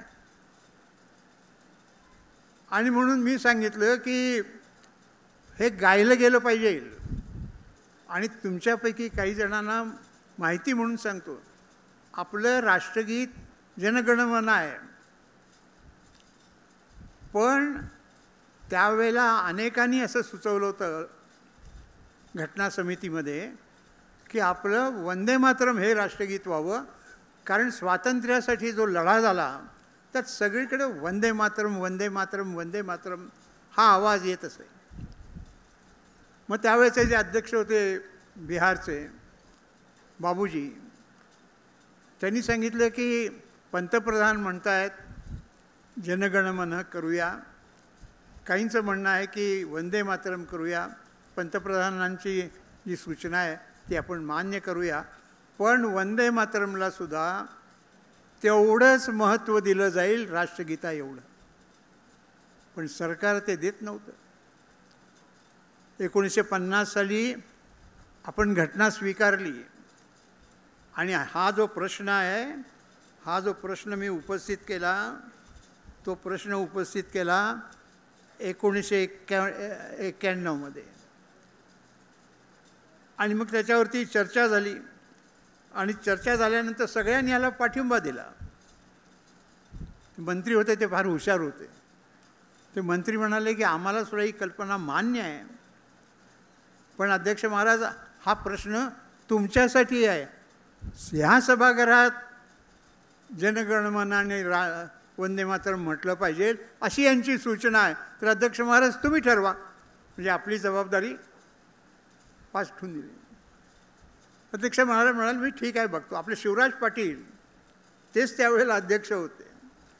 मग त्याच्यासाठी एक वेगळी कमिटी असते, त्या कमिटीपुढे तपशीलवार चर्चा मांडणी झाली आणि मग शिवराज पाटलांनी असा निर्णय केला की दर अधिवेशनाच्या पहिल्या दिवशी जनगणमन गायलं जाईल आणि शेवटच्या दिवशी वंदे मातरम हे गायलं जाईल असा त्यांनी निर्णय केला. आणि तो निर्णय केल्यानंतर जनगणमन पहिल्यांदा गायलं गेलं 24 नोव्हेंबर 1992ला आणि वंदे मातरम गायलं गेलं ते 23 डिसेंबर 1992ला. म्हणजे संविधान स्वीकार केल्यानंतर जनगणमन हे राष्ट्रगीत ठरवल्यानंतर लोकसभेनं गायलं 45 वर्षांनी. आणि तुम्ही तर बात करतात शाळेतली मुलं गात नाही तर काय करायचं. मान्य झालं. त्यामुळं मला माझ्या संसदीय जीवनात किंवा एकूण सामाजिक जीवनात हे सोन्याहून मोठं असं काम मी केलं असं मला वाटतं. कारण आता सगळीकडे वंदे मातरम आणि जनगणमन हे गायला सुरुवात केली. हा जो आनंद आहे तो एखादं काम केल्यानंतर जो मिळतो त्याच्यापेक्षा खूप मोलाचा आहे. जरा असाही प्रश्न मी त्यावेळेला विचारला. ह्याच्यापूर्वी म्हणजे 1995पर्यंत इतके खासदार होऊन गेले, मोठे मोठे विद्वान होऊन गेले, त्यांना का हे सुचलं नाही. म्हणून जे माझ्या पत्रात मी वाचून दाखवलं डिस्टिंग्विश आणि विशेष असं जे काम आहे त्याचा उल्लेख त्यामध्ये आहे. आणि गोल्ड मेडल काय हो, गोल्ड मेडलपेक्षा आणखीन काही वेगळं मेडल असेल तर मिळालं पाहिजे. पण सरकारकडून ह्या कामाची जाण घेणं हे महत्त्वाचं आहे. तरच त्यामुळं लोकांना काम करायचा उत्साह मिळतो. आणि मग तुम्हाला तुमच्या वंदे मातरम त्या सभागृहात जाल त्यावेळेला बाबा राम नाईकनं हे वंदे मातरमबद्दल काहीतरी सांगितलं होतं हे तुमच्या लक्षात येईल. आणि म्हणून जनगणमन आणि वंदे मातरमचं आपल्या जीवनामध्ये काय स्थान आहे हे आपण लक्षात घेतलं पाहिजे. आता एक छोटंसं पण महत्त्वाचं, जे पंचायत समितीचा सदस्य असतो ना ग्रामपंचायतीच्या, त्याला त्याच्या गावात त्याच्या भागात जनतेच्या सोयीचं पाणी संडास वगैरे करायला परवानगी असते सरकारच्या पैशातून. पण आमदार आणि खासदार या दोघांनाही एवढा मोठा मतदारसंघ, लोक पाणी पाणी करत असतात, संडा झाडा वगैरे वगैरे वगैरे, पण काही होत नव्हतं. त्यामुळं मी अगोदर विधानसभेत आणि नंतर लोकसभेत असं म्हटलं की एक खासदार म्हणजे केवढी मोठी एरिया त्याची असते. शहरातले झोपडपट्ट्या असतील, खेड्यातल्या असंच हागणदारीकडे जाणारे लोक असतील, तर त्यांना काहीच महत्त्व नाही का? आणि म्हणून आत्ता ह्या काळामध्ये प्रत्येक खासदाराला त्याच्या मतदारसंघात काम करण्यासाठी दरवर्षी 5 कोटी रुपये सरकारकडून मंजूर केल्या जातात आणि मग त्यातनं शाळा आहे, पाणी आहे, अशा प्रकारची कामं केली जातात. तुमच्या गावाचं नाव खूप मेहनत करून बदललं आहे. आता किती मेहनत झाली आहे. औरंगाबादचं काय केलं? हां, अरे जरा जोरानं सांगा ना. काय म्हणालात? तर एवढं मोठं झालं. असाच आवाज अनेक आंदोलनातून आला की या गावाचं नाव बदललं पाहिजे आणि संभाजीनगर, छत्रपती संभाजीनगर ठेवलं पाहिजे. मगाशी त्यांनी मुंबईचंही सांगितलं. ते मी तुम्हाला कथा सांगतो. मी लोकसभेत निवडून गेलो. लोकसभेत, विधानसभेत पद्धत असते की जो वक्ता तिथं बोलेल, स्टेनोग्राफर तिथं असतात, ते टाईप करतात आणि त्याला दुसऱ्या दिवशी ते पाठवतात की बाबा हे तुम्ही बोललेल्या ते टाईप केलेलं आहे, त्यात काही दुरुस्त्या करायच्या असल्या तर दुरुस्त्या करा म्हणून. आणि मी पहिल्या दिवशीच शपथ घेतलेली. तर माझ्याकडे टाईप करून जे आलं ते असं आलं: राम नायक. मी आहे राम नाईक, तर नायक. आणि माझ्या मतदारसंघाचं नाव आलं उत्तर बंबई. मी अध्यक्षांच्याकडे गेलो आणि अध्यक्षांना सांगितलं, हो माझे 4 शब्दच इथे टाईप झाले आहेत, त्यातले 2 शब्द चुकीचे आहेत. ते म्हणले असं कसं होईल, आम्ही इतकी वर्ष काम करून घेतो लोकांनी. पण अहो माझं आडनाव नाईक आहे, नायक नाही आहे. नायक म्हटलं की दुसरं होतं. हा म्हणले दुरुस्त करतो. आणि म्हणलं माझ्या शहराचं नाव बंबई नाही आहे, मुंबई आहे. ते म्हणे मैं भी बंबई कहता हूँ. म्हणलं वो कहता होगा बॉम्बे, पण माझ्या गावाचं जे नाव आहे ते मुंबादेवीपासून आलेलं नाव आहे म्हणून मुंबई आहे. त्यामुळं तुम्हाला नीट बोलता येत नाही किंवा लिहिता येत नाही, म्हणून माझ्या गावाचं नाव चुकीचं लिहायचं हे बरोबर नाही. असं करून मी वाद सुरू केला. ते म्हणाले पण माझा संबंध, मी म्हटलं व्याकरण, आपण व्याकरणात शिकतो की नाही सगळे, की विशेष नाम जे असतं त्याचं भाषांतर होत नाही, ते तसंच्या तसं घ्यावं लागतं. बरोबर आहे ना? प्रॉपर नाऊन म्हणायचं ना. काय म्हणायचं? प्रॉपर नाऊन का प्रॉपर नाऊन. तर प्रॉपर नाऊचं भाषांतर होत नाही, म्हणजे कोणत्याही व्याकरणाचं पुस्तक काढा. आणि म्हणाले तुझं म्हणणं बरोबर आहे बाबा, पण माझा अधिकार जो आहे तो लोकसभेपुरता आहे. मी लोकसभेच्या कामकाजामध्ये मुंबईच्या जे बंबई आणि बॉम्बे चालतं त्याच्यामध्ये मुंबई करेन. पण मी विचार केला की केवळ लोकसभेच्या कामकाजात करून काय, सरकारकडे गेलो. योगायोग कसा असतो बघा. शंकरराव चव्हाण आपल्या मराठवाड्यातलेच, ते त्यावेळेला मुख्यमंत्री, ते गृहमंत्री होते. मी शंकररावांच्याकडे गेलो. बघा हे लोकसभेच्या अध्यक्षांनी एवढं मंजूर केलं, पण तुम्ही महाराष्ट्रातल्या तुम्ही लक्षात घ्यावं. ते म्हणाले की बघतो तपासतो. मग बघतो तपासतो करता करता त्यांनी मला 5-7 दिवसांनी बोलावलं. अरे म्हणाले, हे असं पत्र अजून महाराष्ट्र सरकारकडनं कधी आलंच नाही आहे, ते आल्यानंतरच आम्ही नाव बदलतो. मी महाराष्ट्र सरकारला सांगितलं. त्यावेळेला शिवसेना भाजप युतीचं राज्य होतं. मनोहर जोशी हे त्यावेळेला मुख्यमंत्री होते. मनोहर जोशीने सांगितलं, मनोहर जोशी, आपण जे म्हणतो आहोत ते अजून पत्र नाही आलं म्हणतात, कृपा करून विधानसभेचा ठराव करा आणि पाठवून द्या. त्यांनी ठराव पाठवला. मी शंकरराव चव्हाणांना तो ठराव नेऊन दिला आणि मग त्यानंतर महाराष्ट्र सरकारचा हा निर्णय केंद्राने बंबईच्या ऐवजी मुंबई म्हणूनच म्हणायचं अशा प्रकारचा निर्णय घेतला. हा निर्णय घ्यायला त्यांना 6 वर्ष लागली. पण तुम्हा मंडळींना त्याच्यापेक्षा जास्त काळ लढाई करायला लागली आपल्याला. मगाशी तिथे काही इथं वक्ते काही बोलत होते ना, ते अगोदर त्यांच्या तोंडातून औरंगाबाद यायचं आणि मग संभाजीनगर म्हणायचे.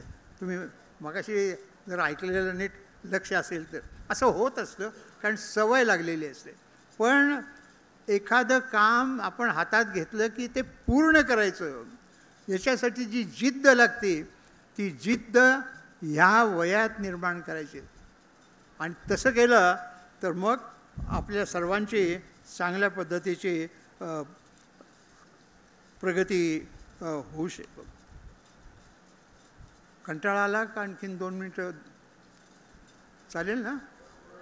बरं, आता मी तुम्हाला नेतो कुष्ठपीडितांच्या वस्तीमध्ये. कुष्ठपीडित माहिती आहेत ना, हात गेलेला असतो, पाय गेलेला असतो, कुठेतरी नाक असतं, डोळे असते, कान असतं. मी विधानसभेची पहिली निवडणूक ज्या वेळेला लढवली मुंबईत बोरिवली या ठिकाणी, तर मला सगळी मिळून जी मतदान झालं त्यातलं 70% मतं मिळाली. सगळ्या मुंबईत मी पहिला आलो. पण एका मतदान केंद्रात फक्त 2च मतं मिळाली. माझ्या मनात आलं, एवढं मतमोजणीच्या वेळेला एवढं सगळीकडे लोकांनी भरभरून मतं दिली आहेत आणि ह्या मतदान केंद्रावरती फक्त 2च मतं कशी? कार्यकर्ते म्हणाले की आपण जाऊन चौकशी. अरे म्हणलं, आता आपला विजय झाला आहे, तुम्ही मिरवणूक वगैरे काढा, 2 दिवसांनी आपण जाऊन चौकशी करू. मग 2 दिवसांनी आम्ही गेलो तिथं, तर मग लक्षात आलं की हे कुष्ठपीडितांची वस्ती आहे. आणि कुष्ठपीडितांच्या वस्तीत गेलं की ताबडतोब लक्षात येतच, काहीतरी झाडाझाड चाललेली असते, कोणीतरी खुर्चीवर बसलेला असतो, कोणीतरी आणखीन काहीतरी करत असतो, पोरं खेळत असतात, माती दगड, तिथं पाणी नाही, संडासाला जायच्याऐवजी तसंच रस्त्यावर वगैरे वगैरे. त्याचं वर्णन करून तुम्ही हवं तर जाऊन बघा. पण हे मी अशासाठी सांगतो आहे की त्या वस्तीनं मी त्यांना विचारलं, मग अहो बाकीच्यांनी मतं दिली, तुम्ही का नाही दिली? फक्त 2च का दिली? तर ते म्हणाले, खरं सांगू का? म्हणलं सांगा. म्हणाले, तुम्ही कुठं आमच्याकडे आलो होतात मतं मागायला? आणि म्हणलं, मी एकटा माणूस संबंध शहरामध्ये सगळीकडे कसा जाऊ शकेन, म्हणून नाही आलो. म्हणाले, तुमच्याबरोबर जे 4 जण आहेत ना, त्यांना विचारा की ते तरी आले होते का आम्हाला मतं मागायला? तेही मतं मागायला नाही, ते कशाला कुष्ठपीडितांच्या ह्याच्यात जाण मतं मागा, झंझट, साफ नाही आहे, काही नाही आहे. मी विचारलं त्यांना. हो म्हणाले, आम्ही पत्रक सुद्धा दिलं.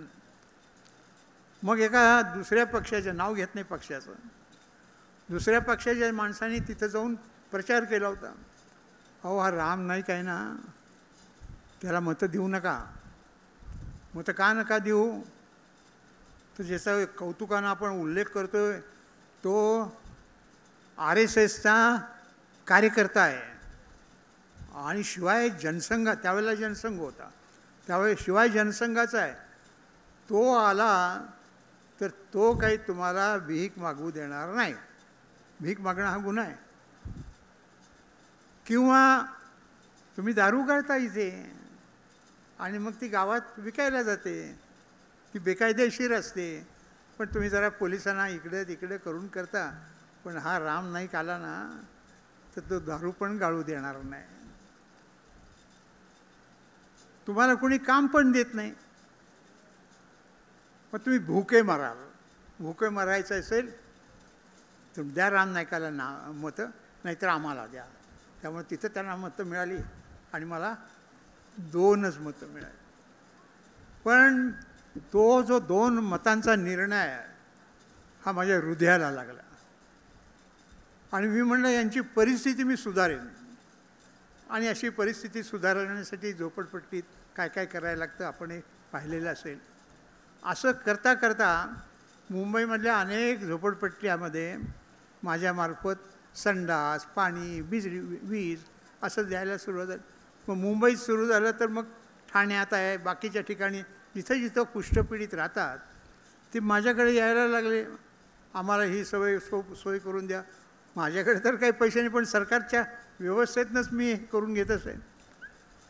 आणि असं घेतल्यामुळं मग बाकीच्या प्रांतातल्या लोकांना म्हणलं अरे आपल्याकडे का नाही.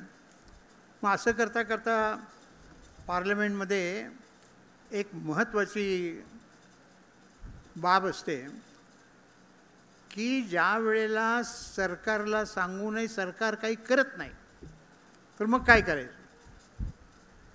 मग काही वेळेला आंदोलन करतात लोक, काही वेगळं काही करतात, पण त्यातनंही नाही मिळालं तर काय करायचं. तर पार्लमेंटच्या नियमामध्ये असं आहे की तुम्ही तुमचं दुःख, तुमच्या वेदना, तुमचा प्रश्न पार्लमेंटला पत्र लिहून, त्याला पिटिशन म्हणतात इंग्रजीमध्ये, तुम्ही स्वतः पार्लमेंटमध्ये देऊन प्रश्न देऊ शकता. आणि मग त्याच्यासाठी एक कमिटी असते, ती कमिटी काम करते, आपला अहवाल देते. तशी मी पिटिशन दाखल केला.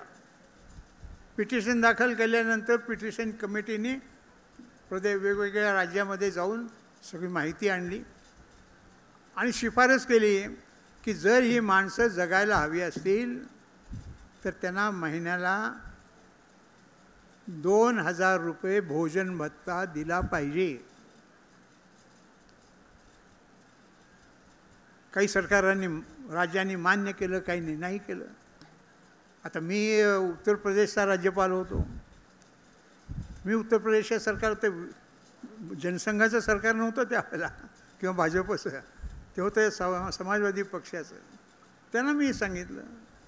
मग 2,500 म्हणत, ते 2,000 म्हणले तुम्ही द्या ना 500. सगळ्यात मोठं राज्य आहे. त्यामुळे उत्तर प्रदेशातल्या कुष्ठपीडितांना महिना 2,500 रुपये भोजन भत्ता जगण्यासाठी, खायला म्हणून मग मुंबईत सुरू झालं. आणि असं करता करता मुंबईच्या शेजारी पनवेल आहे, तिथं महापालिका आहे. ती महापालिका सध्या 4,000 रुपये प्रत्येक कुष्ठपीडिताला भत्ता म्हणून देतं. अशा प्रकारे जी 2 मतं मला मिळाली नाहीत, त्या 2 मतांची किंमत ही की हिंदुस्थानातले जेवढे कुष्ठपीडित आहेत त्यांना भोजन भत्ता मिळण्याची व्यवस्था झाली. पण हे मी कसं केलं तर पूर्वी आमच्या जनसंघाच्या ह्याच्यामध्ये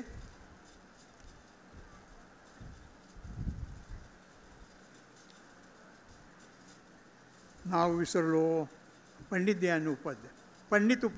दीनदयाळ उपाध्याय म्हणून एक अतिशय विद्वान होते, अतिशय समर्थ होते.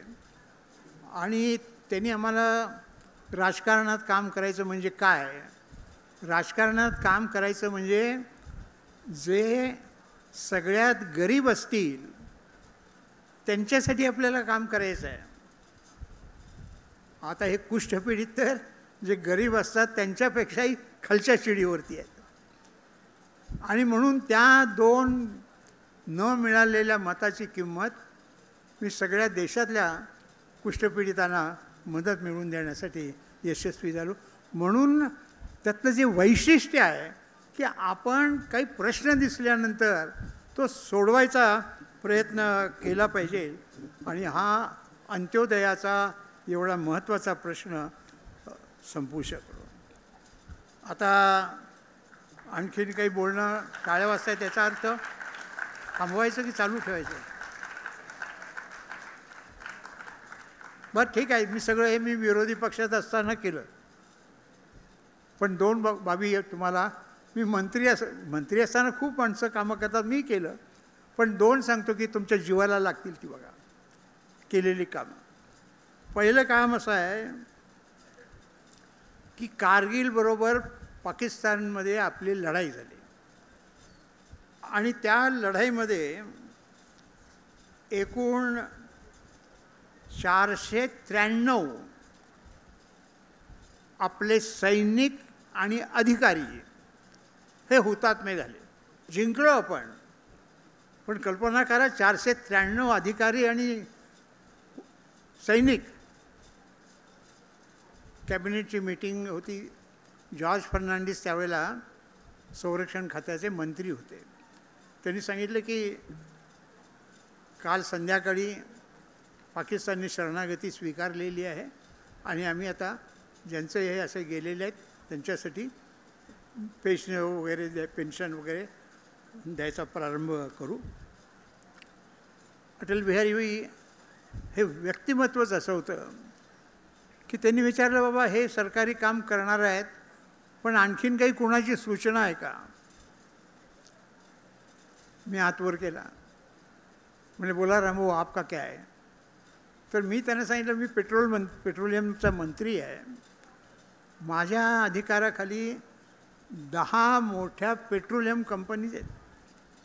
म्हणजे इंडियन ऑइल कंपनी आहे, बाकी सगळे ज्यांचे पेट्रोल पंप आहेत, त्याचबरोबर ONGC, अशा मोठ्या मोठ्या कंपन्या आहेत आणि त्या लाखोने कोट्यावधी रुपये नफा मिळवतात. तर त्यांच्यातून, म्हणजे सरकारच्या नेहमीच्या खात्यातून नाही, त्यांच्यातून मी प्रत्येक जो पत्नी किंवा घरचं कोण जे असेल त्यांना सगळं काही तयार करून, जमिनीपासून जमीन खरेदी करण्यापासून सगळं करून पूर्ण पेट्रोलियम पंप तयार करून देईन.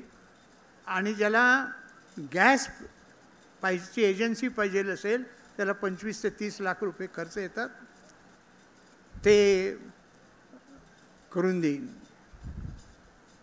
सगळे बघायला लागले माझ्याकडे. पण अटलजी म्हणाले, ये आपको कहाँ से आइडिया आई? तो मैं पेट्रोलियम मंत्री हूँ इसलिए मुझे आइडिया आई. नफा नुकसान कितना होता है ये मुझे, लेकिन अपनी भावना, आपला विचार, आपल्यालाही पैकी कोणाकडे असं झालं असतं आपण काय केलं असतं. आणि त्यामुळं त्या सगळ्याच्या सगळ्या लोकांना पेट्रोल पंप किंवा गॅस एजन्सी द्यायचं झालं.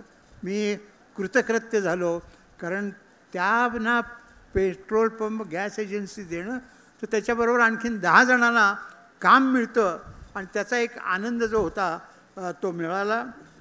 आणि तसंच शेवटचं आनंद मिळालेलं आणि काम केलेलं उदाहरण मी आपल्याला सांगतो. आणि ते म्हणजे, तुम्ही पोरं आता गडबड करायला लागलेली दिसत आहेत का? बरं वाटतंय तुम्हाला? आता हळूहळू बरं वाटतंय, हळू आवाज यायला. थांबवतो, काही काळजी करू नका. पण तुम्ही चांगले अनुशासित असे विद्यार्थी आहात, त्यामुळं मी आणखीन लांबवलं तरी तुम्ही ऐकाल अशी मला खात्री आहे. तुम्हाला दादरा नगर हवेली हे कुठं आहे माहिती आहे का कुणाला? विद्यार्थ्यांच्यापैकी दादरा आणि नगर हवेली हे भाग कुठे आहेत माहिती आहे का? कुणाला आहे माहिती? दादरा आणि नगर हवेली हे जसं पूर्वी गोव्यामध्ये पोर्तुगालचं सरकार होतं, तसं महाराष्ट्र आणि गोवा याच्यामध्ये छोटीशी अशी एक भूखंड होता, त्याच्यावरती पोर्तुगालांचं राज्य होतं. आणि देश स्वतंत्र झाला तरी पोर्तुगालच्याकडंच सगळी सत्ता राहिली होती आणि त्यामुळं आता एवढा आपला मोठा देश स्वतंत्र झाल्यानंतर हे आपण स्वतंत्र करूया अशा भावनेनं पुण्यातील 116 जणांनी, आणि मी नावं सांगली तर तुम्हाला आश्चर्य वाटेल, 116 जणांनी त्या ठिकाणी जाऊन हल्ला केला. हल्ला करण्यासाठी शस्त्र कुणी गोळा केली तर त्याला जी मदत केली ती आपल्या सर्वांना माहिती असणारे लता मंगेशकरनी गाण्याचे कार्यक्रम करून त्याच्यासाठी मशीन गन, बंदुका वगैरे जे लागतात त्या तयार करून दिल्या. आणि गाणारे सुधीर फडके किंवा बबनराव परांजपे अशी वेगवेगळी नावं संघाच्या स्वयंसेवकांची होती. त्यांनी हल्ला केला आणि एका दिवसात हे भारताच्या ताब्यात आलं. असा महापराक्रम त्यांना केला. पण स्वातंत्र्य सैनिक म्हणून त्यांना मानायला आपलं सरकार तयार नव्हतं. कारण स्वातंत्र्य सैनिक कुणाला म्हणायचं तर जे स्वातंत्र्य मिळावं म्हणून जेलमध्ये गेलेत त्यांना, जेलमध्ये गेले नाहीत जे पण फरारी राहून काम करत होते त्यांना, किंवा ज्यांच्याकडे काही चुकीची डॉक्युमेंट्स मिळाली त्यांना. तर हे कोण, यांनी तर जिंकलेलं आहे. मग आता जिंकलेल्या माणसाला द्यायचं तर हे आमच्या योजनेत बसत नाही असं त्यावेळेच्या सरकारने सांगितलं आणि देत नव्हतं. अटलजींचं सरकार आलं आणि त्यामध्ये मला गृहमंत्रीचं राज्यपद देण्यात आलं. मला हा प्रश्न माहिती होता आणि मी हा प्रश्न सगळी तयारी करून वाजपेयींच्या पुढे जाऊन सगळी माहिती, त्यांनाही माहिती होतं की असं स्वयंसेवकांनी हे केलेलं आहे.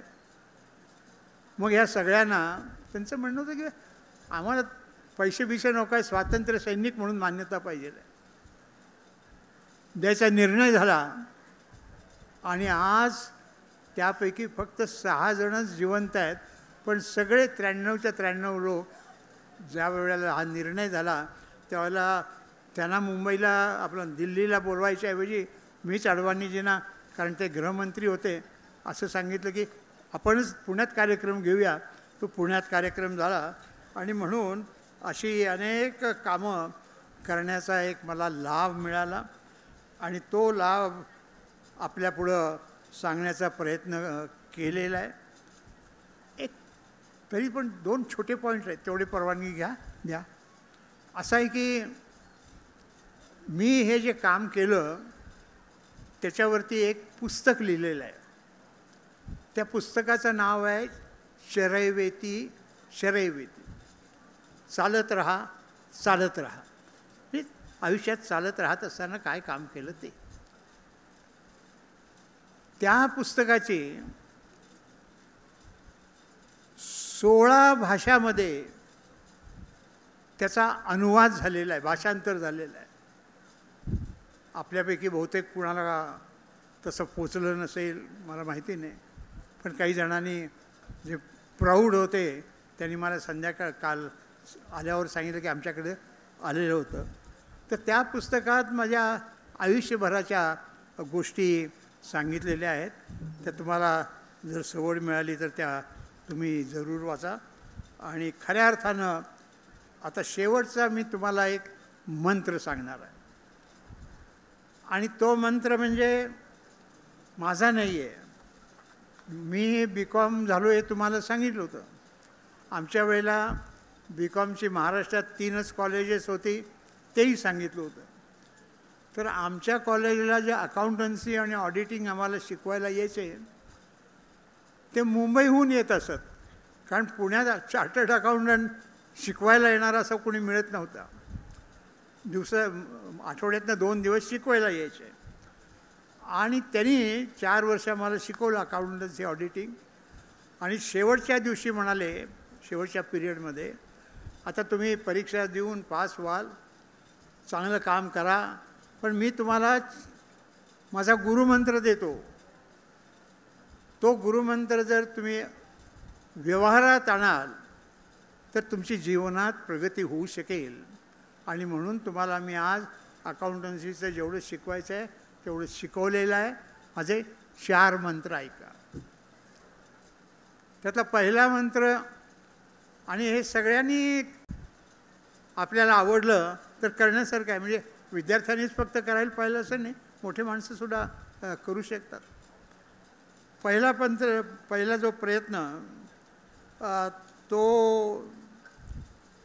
इंग्रजीमध्ये त्यांनी सांगितलं, म्हणजे त्याचं भाषांतर करून सांगतो. पण त्यांनी जो पहिला मंत्र म्हणून सांगितला, त्या पहिल्या मंत्रात त्यांनी सांगितलं smile smile smile and smile.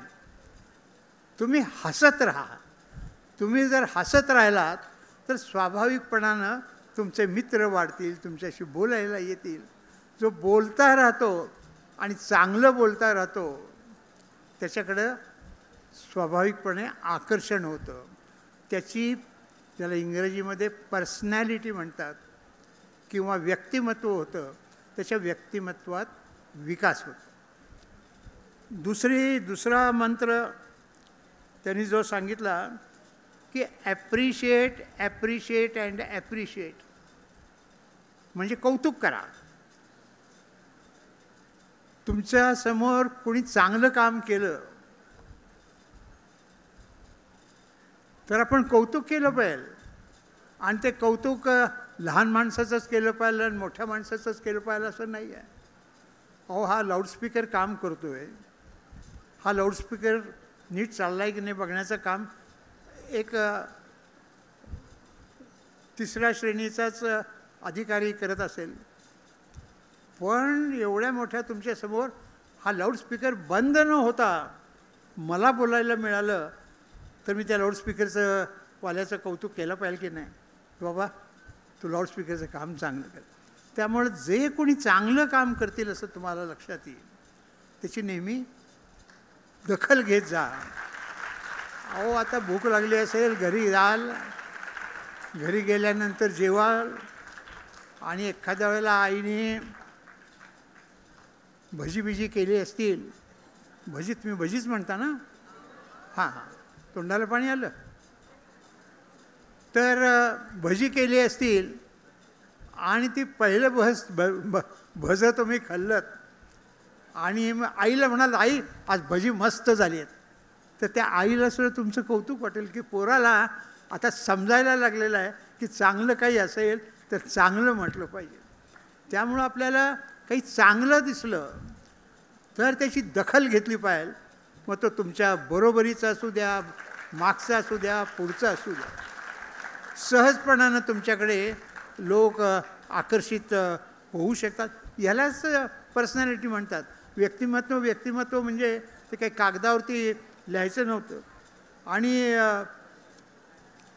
त्यांनी जे तिसरं सांगितलं ते जरा गंभीर आहे. Don't be little others. Be little शब्द ज्यांना माहिती आहे त्याचा अर्थ ते हात वर करा बघू. जरा अवघड शब्द आहे. बरं, घरी गेल्यावर डिक्शनरीत बघा. डिक्शनरी तर तुमच्याकडे असेलच, कॉलेजच्या विद्यार्थ्यांच्याकडं. लिटलचा अर्थ तुम्हाला माहिती आहे. लिटल म्हणजे छोटं. डोंट बी लिटल म्हणजे तुम्ही छोटं होऊ नका. म्हणजेच तुम्ही लहान होऊन दुसऱ्याची टिंगल करून कुणी चुकीचं काम केलं तर तुम्ही त्याला खडसावू नका. मी अधिकारी आहे, माझ्या हाताखाली 10 माणसं आहेत, तर 11वा जो चुकलेला आहे ना त्यांना मी 10 लोकांच्या समोर फायटिंग केलं. असं केलं तर तो 10 लोकांच्या समोर तुम्ही त्याला झाडलेत, तो कधी तुमचा होणार नाही. पण त्याच माणसाला तुम्ही तुमच्या खोलीत बोलावलं आणि जर समजावून सांगितलं तर तो सुधारेल पण आणि तुमचा पण होईल. त्यामुळं साधी सरळ गोष्ट आहे, अवघड अंमलात आणण्याची आहे. आणि चौथं जे आहे ते चौथं आहे there is always a better way of doing things. म्हणजे तुम्ही जे काही करता ते अधिक चांगलं करायचा मार्ग असतो. ते अधिक चांगलं कसं करायचं याचा नेहमी विचार करत राहा. तुम्ही पत्र पाठवताय, पत्रावरती पत्ता. आता सगळ्यांना माहिती आहे की तो पिनकोड आहे, पण काही लोक माझं पत्र आहे, पुण्याला जाणार आहे, काय करायचं आहे पिनकोड, किंवा त्याला पिनकोड माहितीही नसतो. पण तो पिनकोड जर लिहिला तर पत्र लवकर पोचतं. त्यामुळे छोट्या गोष्टी असतात, पण त्यातनं आपल्याला अनेक गोष्टींचा लाभ होत असतो. आणि त्यामुळं त्या दृष्टीनेही तुम्ही वागत जर राहिलात तर तुमच्या व्यक्तिमत्वात सुधार होईल. मग तुम्हाला वाटलं की इंजिनियर व्हायचं आहे, इंजिनियर व्हा. डॉक्टर व्हायचं वाटलं, डॉक्टर. समाजसेवा करायची वाटली तर समाजसेवा करा. आणि आता हे सगळे जे पुरस्कार आहेत ना, ते सगळ्या प्रकारच्या लोकांना दिले जातात. म्हणजे केवळ विद्वान जे आहेत तेवढ्यापुरतंच ते मर्यादित नाही आहे. त्यामुळे ते सगळ्या लोकांना दिल्या जातात. आपलं आयुष्य असं तुम्ही घडवा. आणि मला असं वाटतं आहे की आपल्यातूनही असं पद्मश्री मिळतील अशा प्रकारचे विद्यार्थी तयार होतील. आणि मी त्यातला असेन अशा प्रकारचा जर आज आपण एक निर्णय करून गेलात तर तुमच्या जीवनात एक आनंद मिळेल. आणि आनंद मिळण्यासाठी आपण प्रयत्न करा.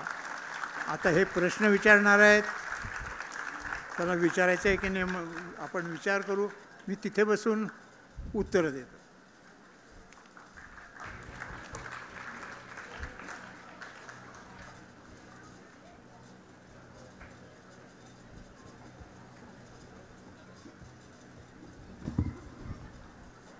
समर्पित मन समर्पित और यह जीवन समर्पित, चाहता हूँ मातृभू तुझको अभी कुछ और भी दूँ. वयाच्या 90व्या वर्षी देखील मातृभूमीसाठी अजूनही दिवसभर काम करणारे चरैवेती चरैवेती हा शुभंकर मंत्र ज्यांनी आचरणात आणला, ज्यांचं नाव राम आहे आणि जनप्रतिनिधी म्हणून काम करत असताना त्यांनी रामराज्य निर्माण करण्याचा प्रयत्न केला. त्यांच्या अपवादात्मक आणि अतिविशिष्ट अशा जनसेवेसाठी ज्यांना 2024 साली पद्मभूषण पुरस्काराने सन्मानित करण्यात आले, असे माननीय राम नाईक सर आज आपल्यामध्ये उपस्थित आहेत. सर, आपण जे मार्गदर्शन केलं ते अतिशय बहुमोल होतं आमच्यासाठी. तर यालाच अनुसरून मी आपल्याला विचारू इच्छिते की आज इथे शाळेतले मुलं उपस्थित आहेत, तर आपलं शालेय जीवन कसं होतं? आपण ग्रामीण भागामधनं आलेले आहात आणि सांगली जिल्ह्यातील आटपाडी नावाच्या गावामधनं आपण आलात आणि आपला हा प्रवास राजभवन, उत्तर प्रदेश राजभवनपर्यंतचा हा प्रवास, आपण आधी लहानपणी तुम्ही कधी असा विचार केला होता का, जेव्हा तुम्ही शाळेमध्ये होतात, की एवढं मोठं कर्तृत्व आपल्या हातून होईल, एवढं मोठं काम आपल्या हातून होईल? लहानपणी अभ्यास करायचा, चांगला अभ्यास करायचा. वडील माझे मुख्याध्यापक होते, तर त्यांनी काही आपल्याला बोलू नये, हे ऐकायला इथे त्यांनी काही आपल्याला बोलू नये, खेळावं, आनंद करावा. सकाळी मी सांगितलं आपल्याला शाळेत रोज 25 नमस्कार आणि संध्याकाळी राष्ट्रीय स्वयंसेवक संघाच्या शाखेत जाऊन खेळ. त्यामुळे प्रकृती चांगली झाली आणि आरोग्य ह्या विषयाकडं आमच्या शाळेमध्ये खूप लक्ष दिलं जात असेल. आणि त्यामुळं स्वाभाविकता कॉलेजमध्ये गेल्यानंतरही कॉलेजमधले खेळ, बास्केटबॉल आहे, हॉकी आहे, म्हणजे ज्यामध्ये धावण्याचं जास्त येतं, असं खेळत असल्यामुळं प्रकृती चांगली आहे. पण मी काही निवडणूक लढवेन, कारण त्यावेळेला निवडणुका म्हणजे काय ते समजण्याचं काही वय पण नव्हतं आणि तिकडं ते संस्थानात असल्यामुळं तसं काही होत पण नव्हतं. पण हे खरं आहे की आपण काहीतरी केलं पाहिजे जीवनामध्ये, असा एक संकल्प शाळेच्या शिक्षणातून तयार झाला होता.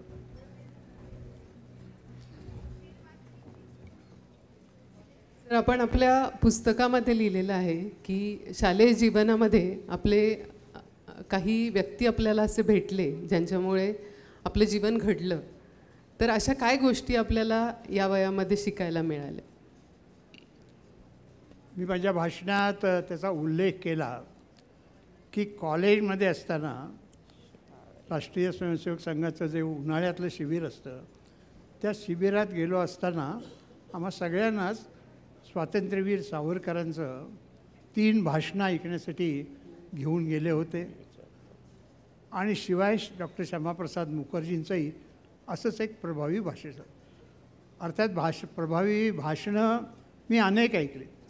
म्हणजे मी मुंबईचा भारतीय जनता पार्टीचा अध्यक्षही होतो आणि त्यामुळं अटल बिहारी वाजपेयींचा आणि अगदी जवळचा संबंध. त्यामुळं अटल बिहारींची मला एक आठवण होते, तुम्ही विचारतात म्हणून सांगतो की 85च्या निवडणुकीमध्ये 1985च्या भारतीय जनता पार्टीला जबरदस्त मार मिळाला, कारण इंदिरा गांधींचा मृत्यू झालेला होता आणि त्यामुळं अटल बिहारीसुद्धा पराभूत. फक्त 2 जणं निवडून आले होते. संबंध देशातनं 2च भाजपचे निवडून आले होते. एक होता आंध्र प्रदेशचा आणि एक होते गुजरातचे. वक्तृत्व कसं असतं त्याचा नमुना. पण आम्ही अटलजींना म्हटलं की अटलजी हारले असतील, तुम्ही हारला, सगळे हरलेले आहेत, पण तुम्ही काहीतरी लोकांना मार्गदर्शन केलं पाहिजे. आणि मुंबईसारख्या शहरात जर मार्गदर्शन केलं तर ते सगळीकडे लवकर पोचतं वृत्तपत्राच्या माध्यमातून. हे काही आम्ही तुम्हाला सांगायला नको वगैरे वगैरे असं सांगून तर अटलजी आले आणि मुंबईच्या शिवाजी पार्कवर. आणि अटलजींना ऐकण्यासाठी केवळ भारतीय जनता पार्टी, केवळ RSSचेच लोक एवढंच नव्हे तर सर्व प्रकारचे लोक पक्षाभिमान सोडून अटलजींना ऐकायला येत असत. आणि मी अध्यक्ष असल्यामुळं मी म्हटलं की मी आता अटल बिहारी वाजपेयींना विनंती करतो की आपण आम्हा सर्वांना मार्गदर्शन करा. शब्द वापरला, मार्गदर्शन करा म्हणून. तर अटलजी व्यासपीठावरती गेल्या गेल्या सुरुवातीलाच म्हणाले, हे मार्गदर्शन करायला सांगतायत, तुम्ही एवढ्या मोठ्या संख्येत आलेल्या आहात, मग तुम्ही मतदानाच्या वेळेला कुठे गेला होतात, आम्हाला का नाही मतं मिळाली. आणि म्हणजे एवढ्या गंभीर विषयाला सुद्धा सहजपणाने हात घालून लोकांचा मग उत्साह तयार करणं, असं एक त्यांचं व्यक्तित्व होतं अनेक ठिकाणी. म्हणजे अटलजींनी एकदा लोकसभेत जे भाषण केलं त्या भाषणाबद्दल पंडित नेहरूजीने आणि राधाकृष्णन यांनी जाहीरपणानं सांगितलं, तो ये आदमी कभी ना कभी प्रधानमंत्री होगा. छगला हे आपल्याकडचे अतिशय प्रतिष्ठित असे न्यायाधीश होते. अंतुलेंच्या विरुद्धची जी केस होती तर त्यांनी निकाल दिलेला होता. पण छगलासुद्धा आम्ही त्यांना आमच्या अधिवेशनात बोलावलं होतं मार्गदर्शन करण्यासाठी. खूप जवळजवळ 52,000 लोक मुंबईत त्या अधिवेशनात आले होते. आणि छगलाजी, अटलजी अशी बाजूला. छगलाजींनी भाषणामध्ये सुरू केलं, मैं मेरे सामने छोटा भारत देख रहा हूँ और मेरे बाजू में भावी प्रधानमंत्री देखता हूँ. आता पराभव झालेला असताना सुद्धा भावी प्रधान देख रहा हूँ. पण त्यांनी बोललेलं पुढे खरं झालं. पण राजकारणात सुद्धा विनोद जे करू शकतात त्यांनी करावा, पण राजकारणात एक सीमा ठेवून वागलं पाहिजे. दुर्दैवानं आत्ता जे आपण ह्या निवडणुकीत वेगवेगळ्या लोकांची वक्तव्य पाहिली, ऐकली, आपल्यावरती काय परिणाम झाला मला माहिती नाही, पण मला दुःख होत होतं की बा चांगल्या गोष्टीसुद्धा चांगल्या पद्धतीनं सांगता येत नाहीत. अशा प्रकारची वक्तृत्व एका मागून एक, जसं काही स्पर्धाच लागलेली आहे. वक्तृत्व स्पर्धा की दुसऱ्याला कशी नावं ठेवायची. पण हा एक वेगळा प्रश्न आहे. आपण रामभाऊ, मूळ तुम्ही जी काही कामं सांगितलीत, तुम्ही लोकप्रतिनिधी म्हणून केलेली कामं जी सांगितलीत, यावरनं असं लक्षात येतं की तुमचा मूळ पिंड हा समाजकारणाचा आहे. तुम्ही काही राजकारणी नाही. असं असताना राजकारणात आपण जावं असं तुम्हाला का वाटलं? त्याचा तुम्ही समाजकारणाकरता वापर केला ते निश्चितच, पण असं का वाटलं राजकारणात जावं? आणि दुसरं, आत्ताच तुम्ही जी काही भाषा राजकारणात वापरली जाते त्याच्यावर भाष्य केलं, पण एकंदरीतच आता जे काही घडतं आहे त्या राजकारणात समाजकारणाचा भाग किती आहे आणि सत्ताकारणाचा भाग किती आहे? काय आहे, हे महाराष्ट्राची जनता आपल्याला 23 तारखेला सांगेल की सगळं जे चाललं गेले 2 महिने ते किती चांगलं किती वाईट होतं. हा एक भाग झाला. परंतु समाजकारण आणि राजकारण हे वेगळं आहे असं म्हणण्याचं कारण नाही आहे.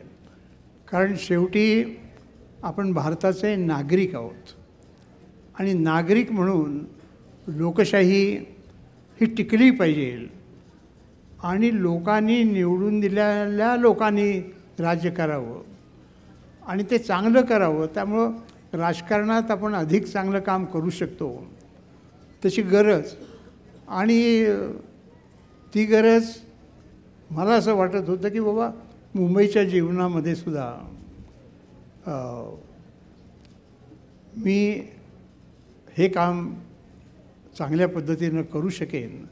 आणि म्हणून मला जी नोकरी होती ती सुरुवातीला गव्हर्मेंटमध्येच अपर डिव्हिजन क्लार्कची नोकरी होती. पण नंतर 3 वर्षांनी काम केल्यानंतर मी एका खाजगी कंपनीत गेलो. त्या कंपनीमध्ये जवळजवळ 2000 कामगार होते. 3 कंपन्या होत्या. कंपनीचं नाव खिरा स्टील वर्क्स. मुंबईमध्ये गोदरेजच्या नंतर स्टील फर्निचरमध्ये मोठं नाव असलेलं. शिवाय ते मुंबईला ज्या डबल डेकर बसेस असतात त्या डबल डेकर बसेसचं फिटिंग करणार, कन्स्ट्रक्शन करणार आहे. आणि खिरा ॲप्लायन्सेस अशी कंपनीचं मी. तुम्ही कोण होतात? मालक आहात. तुम्ही मालक आहात, पण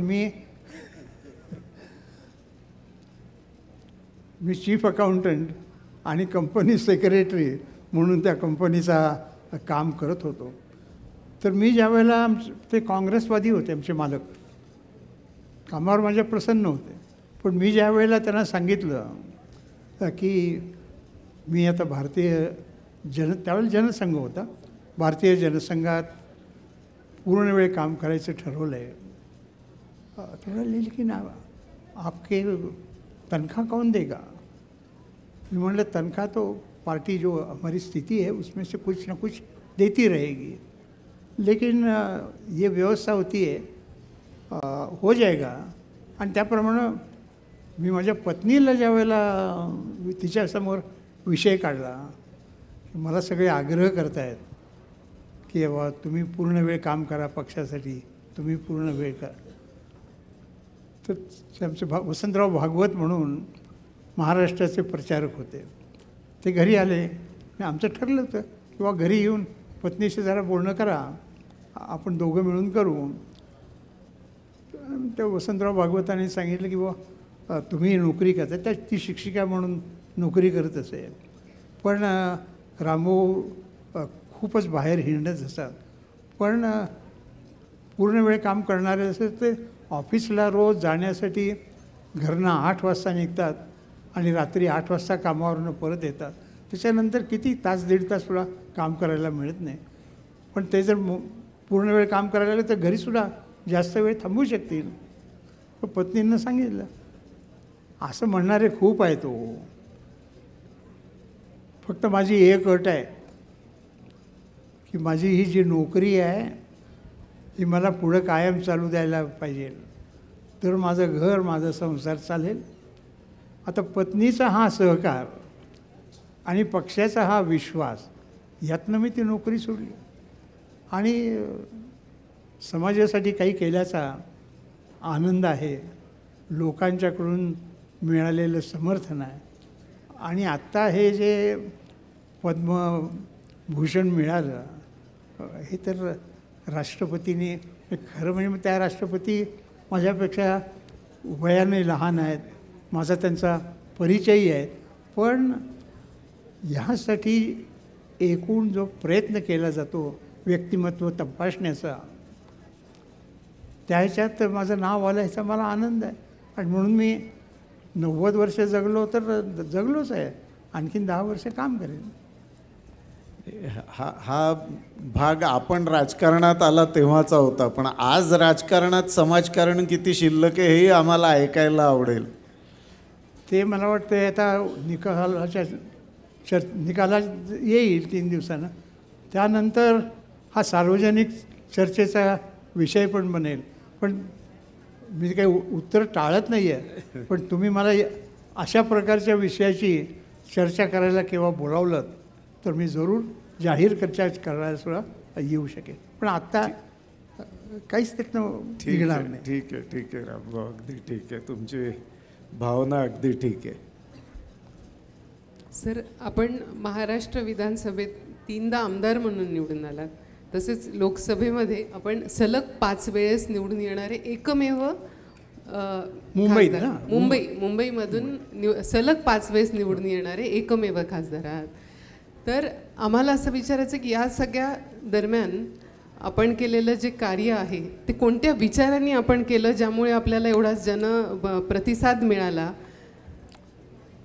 असं आहे की मुख्य म्हणजे पक्षाची जी विचारधारा आहे की राष्ट्र प्रथम, तर काय केलं असताना राष्ट्राची सेवा होईल या भूमिकेतनं तो मी पूर्ण वेळ नोकरी सोडायचं, हे काम पूर्ण वेळ करायचं असं ठरवलं. आणि ह्यात आनंद आहे. हो, तुम्हाला मी मग आता इथं सांगितलं ना मी कुष्ठपीडितांच्यासाठी काय केलं. म्हणजे मी कुठेही गेलो तरी कुष्ठपीडित मला भेटायला येतात. आता ते किती शिक्षित आहेत, किती अडाणी आहेत वगैरे वगैरे.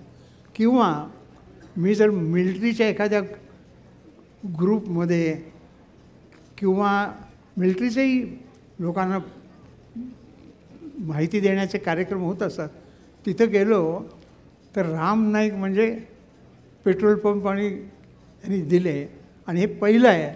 त्यामुळं आपल्या कामाचा जो आनंद आहे आणि त्यातला दुसऱ्याचा आनंद पाहण्याचा जो आनंद आहे तो मिळत राहतो आणि तो मला वाटतं वेगळाच आहे.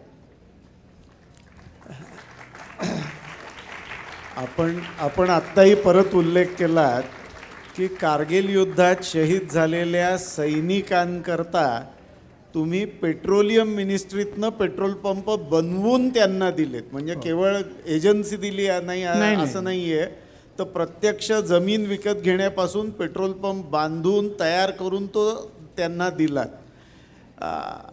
एखाद्या मंत्रालयाच्या बजेटमधनं त्या मंत्रालयातल्या असलेल्या जबाबदाऱ्यांच्यातनं त्या सैनिकांना हे देणं आणि जी जबाबदारी आपल्या मंत्रालयाची नाही ती स्वीकारणं आणि ते करणं हे किती सोपं आहे किंवा किती अवघड आहे सरकारमध्ये?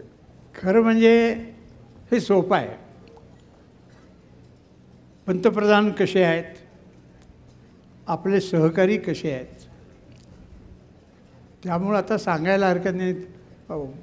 पार्लमेंटच्या ज्या कॅबिनेटच्या मीटिंग होतात त्यातलं नावनिशी कोणाला काही सांगायचं नसतं. पण मी सगळं हे सांगितल्यानंतर आणि अटल बिहारी वाजपेयींचं वैशिष्ट्य हे होतं की कॅबिनेट मीटिंग इतक्या सहजपणाने मोकळेपणाने चालत असे की ते काहीतरी कुणाला तरी प्रेशर टाकतायत वगैरे असं काही त्यांचं असायचं नाही. मी ही योजना सांगितल्यानंतर, सगळं तपशील सांगितल्यानंतर अटलजींनी विचारलं और किसी को कुछ, तो एकाने हात वर केला. अटलजी म्हणाले बोलिये. अभी हम इस लड़ाई में इतने लोग शहीद हुए हैं और हम ये दे रहे वो अच्छा है, लेकिन अभी दिया तो आगे के लिए ये बात होगी कि ऐसा और कोई मर जाएगा तो उसको दिया जाना चाहिए। तो इसके बाद क्या करेंगे? प्रश्न पाहिलं तर उत्तर देण्यासारखा नाही आहे, पण मी उत्तर हे दिलं की पाकिस्तानची कंबर इतकी मोडलेली आहे की आता पुन्हा भारताबरोबर लढाई करण्याची पाकिस्तानची तयारी राहिली नाही आहे आणि म्हणून हे होणार नाही.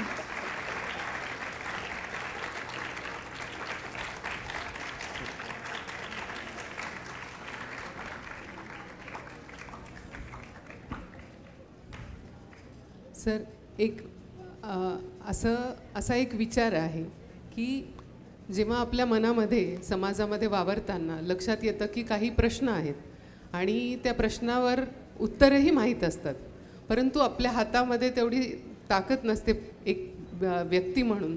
पण जेव्हा तोच व्यक्ती जनप्रतिनिधी म्हणून काम करायला जातो तेव्हा तो ह्या गोष्टी नक्कीच करू शकतो. जे प्रश्न आहेत ते सोडवण्याचा प्रयत्न नक्कीच करू शकतो.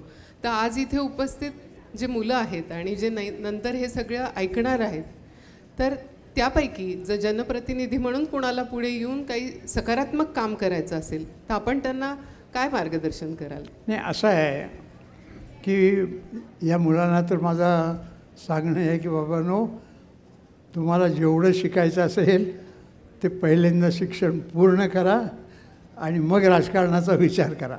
हा एक भाग झाला. परंतु जे निवडून येतात निवडणुकीच्या ह्याच्यात, त्यांचंही प्रशिक्षण करण्याची आवश्यकता असते आणि मग तो विधानसभेत किंवा लोकसभेत काम कसं करेल, एकेकाला पत्र लिहायचं कसं ते समजत नाही. तर त्याच्यासाठी भारतीय जनता पार्टी म्हणून आमचं एक अत्यंत ज्येष्ठ असे नेते होते रामभाऊ म्हाळगी म्हणून. जुन्या लोकांना रामभाऊ म्हाळगींचं नाव माहिती असेल. तर त्यांच्या नावावरती म्हाळगी प्रबोधिनी म्हणून सुरू केली मुंबईच्या शेजारीच. तर तिथे अशा प्रकारचे अभ्यास वर्ग घेतले जातात. आमदारांच्यासाठी घेतले जातात, नगरसेवकांच्यासाठी घेतले जातात आणि वर्षभर ही प्रक्रिया चालू असते.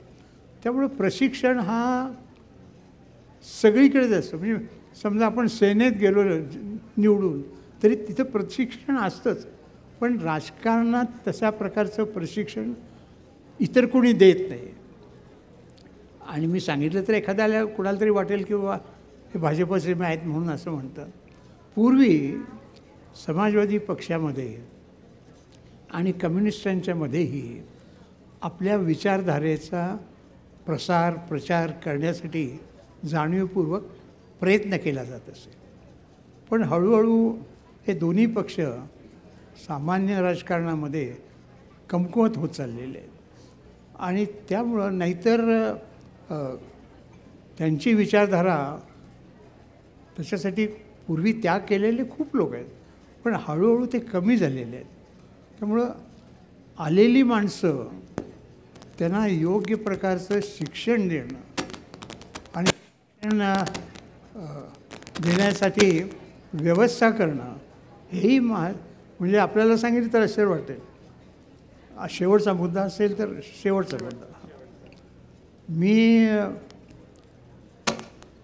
मुद्दा आहे. मी 8 निवडणुका जिंकलो ते मी सांगितलं, पण मी 2 निवडणुका हरलो.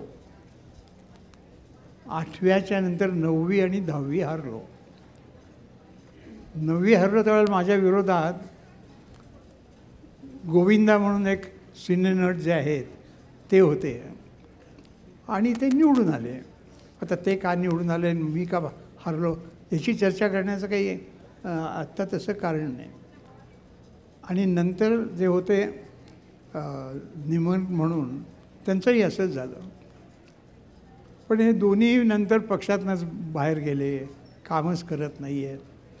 पण मी 2004मध्ये माझा पराभव झाला आणि मोदींचं सरकार आलं 2014 म्हणजे 10 वर्षात आमच्याकडे जी संघटनात्मक रचना आहे त्यामध्ये पहिले 3 वर्ष मला अखिल भारतीय अनुशासन समितीचा मी अध्यक्ष होतो.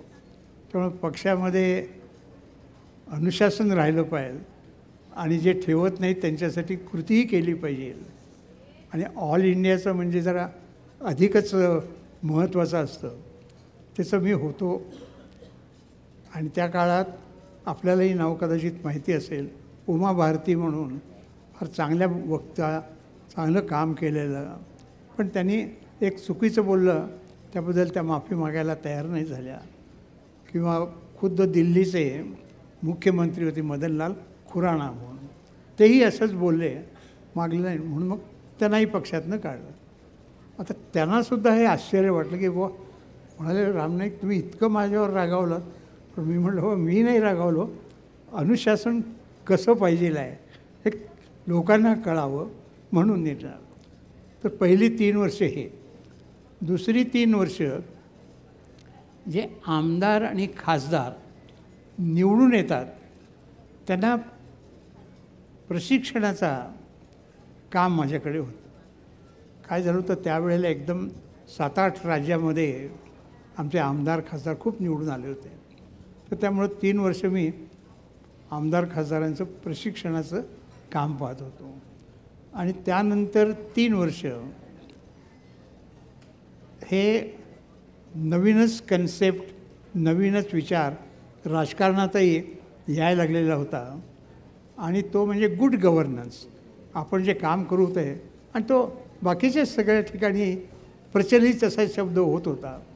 तर आमचे जे मंत्री होते वेगवेगळ्या राज्यामध्ये किंवा जे महापौर आणि उपमहापौर म्हणून मोठ्या शहरातले निवडून येतात त्यांच्या समितीचा म्हणजे त्यांच्या प्रशिक्षणाचा पण मी इन्चार्ज होतो.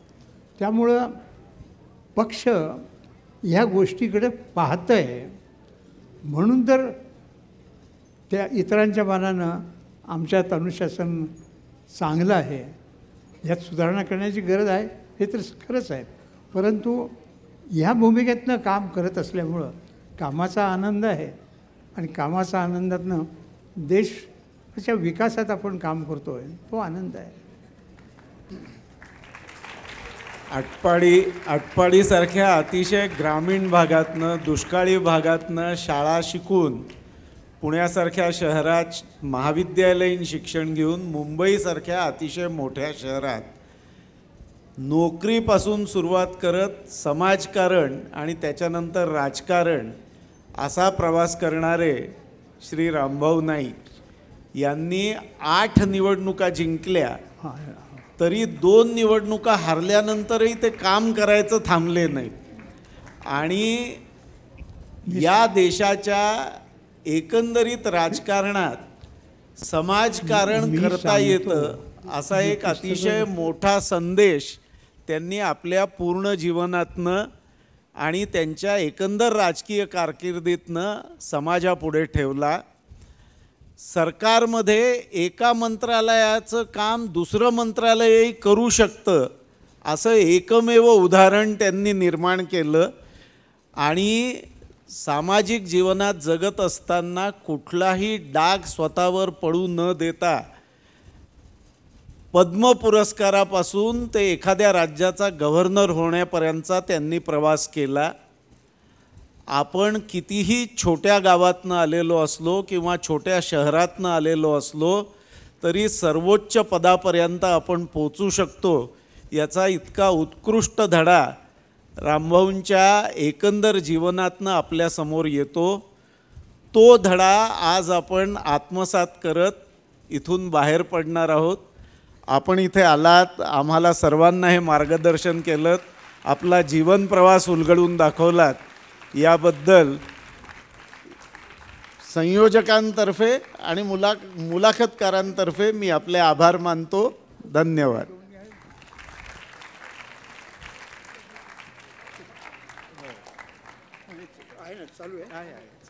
चालू आहे? आवाज येतोय? येतोय. बंधू भगिनींनो आणि मुलांनो सुद्धा संपलाय कार्यक्रम, पण मी माझ्या एका पुस्तकाचा संबंध केला होता आणि सांगितलं आपल्याला की त्याचं 16 भाषात अनुवाद झाला आहे.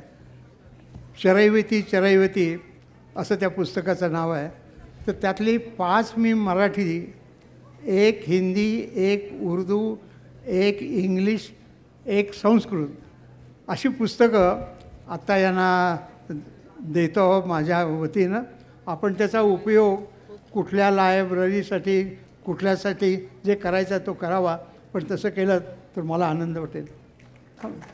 घ्या ना आपण, घ्या ना तुम्ही, माझ्या हातनं घ्या. तो फोटोग्राफर कुठे नाही नाही असं असं घ्या ना, दाखवा ना, असे दाखवा ना.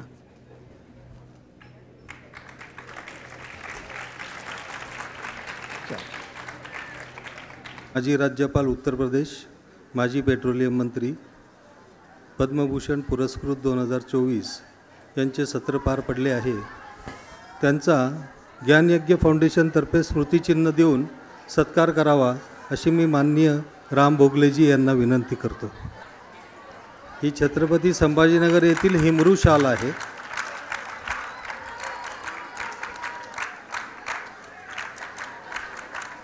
या सत्रात संवादक होते माननीय श्री राम भोगलेजी व सौ पद्मश्री केंडेजी. धन्यवाद.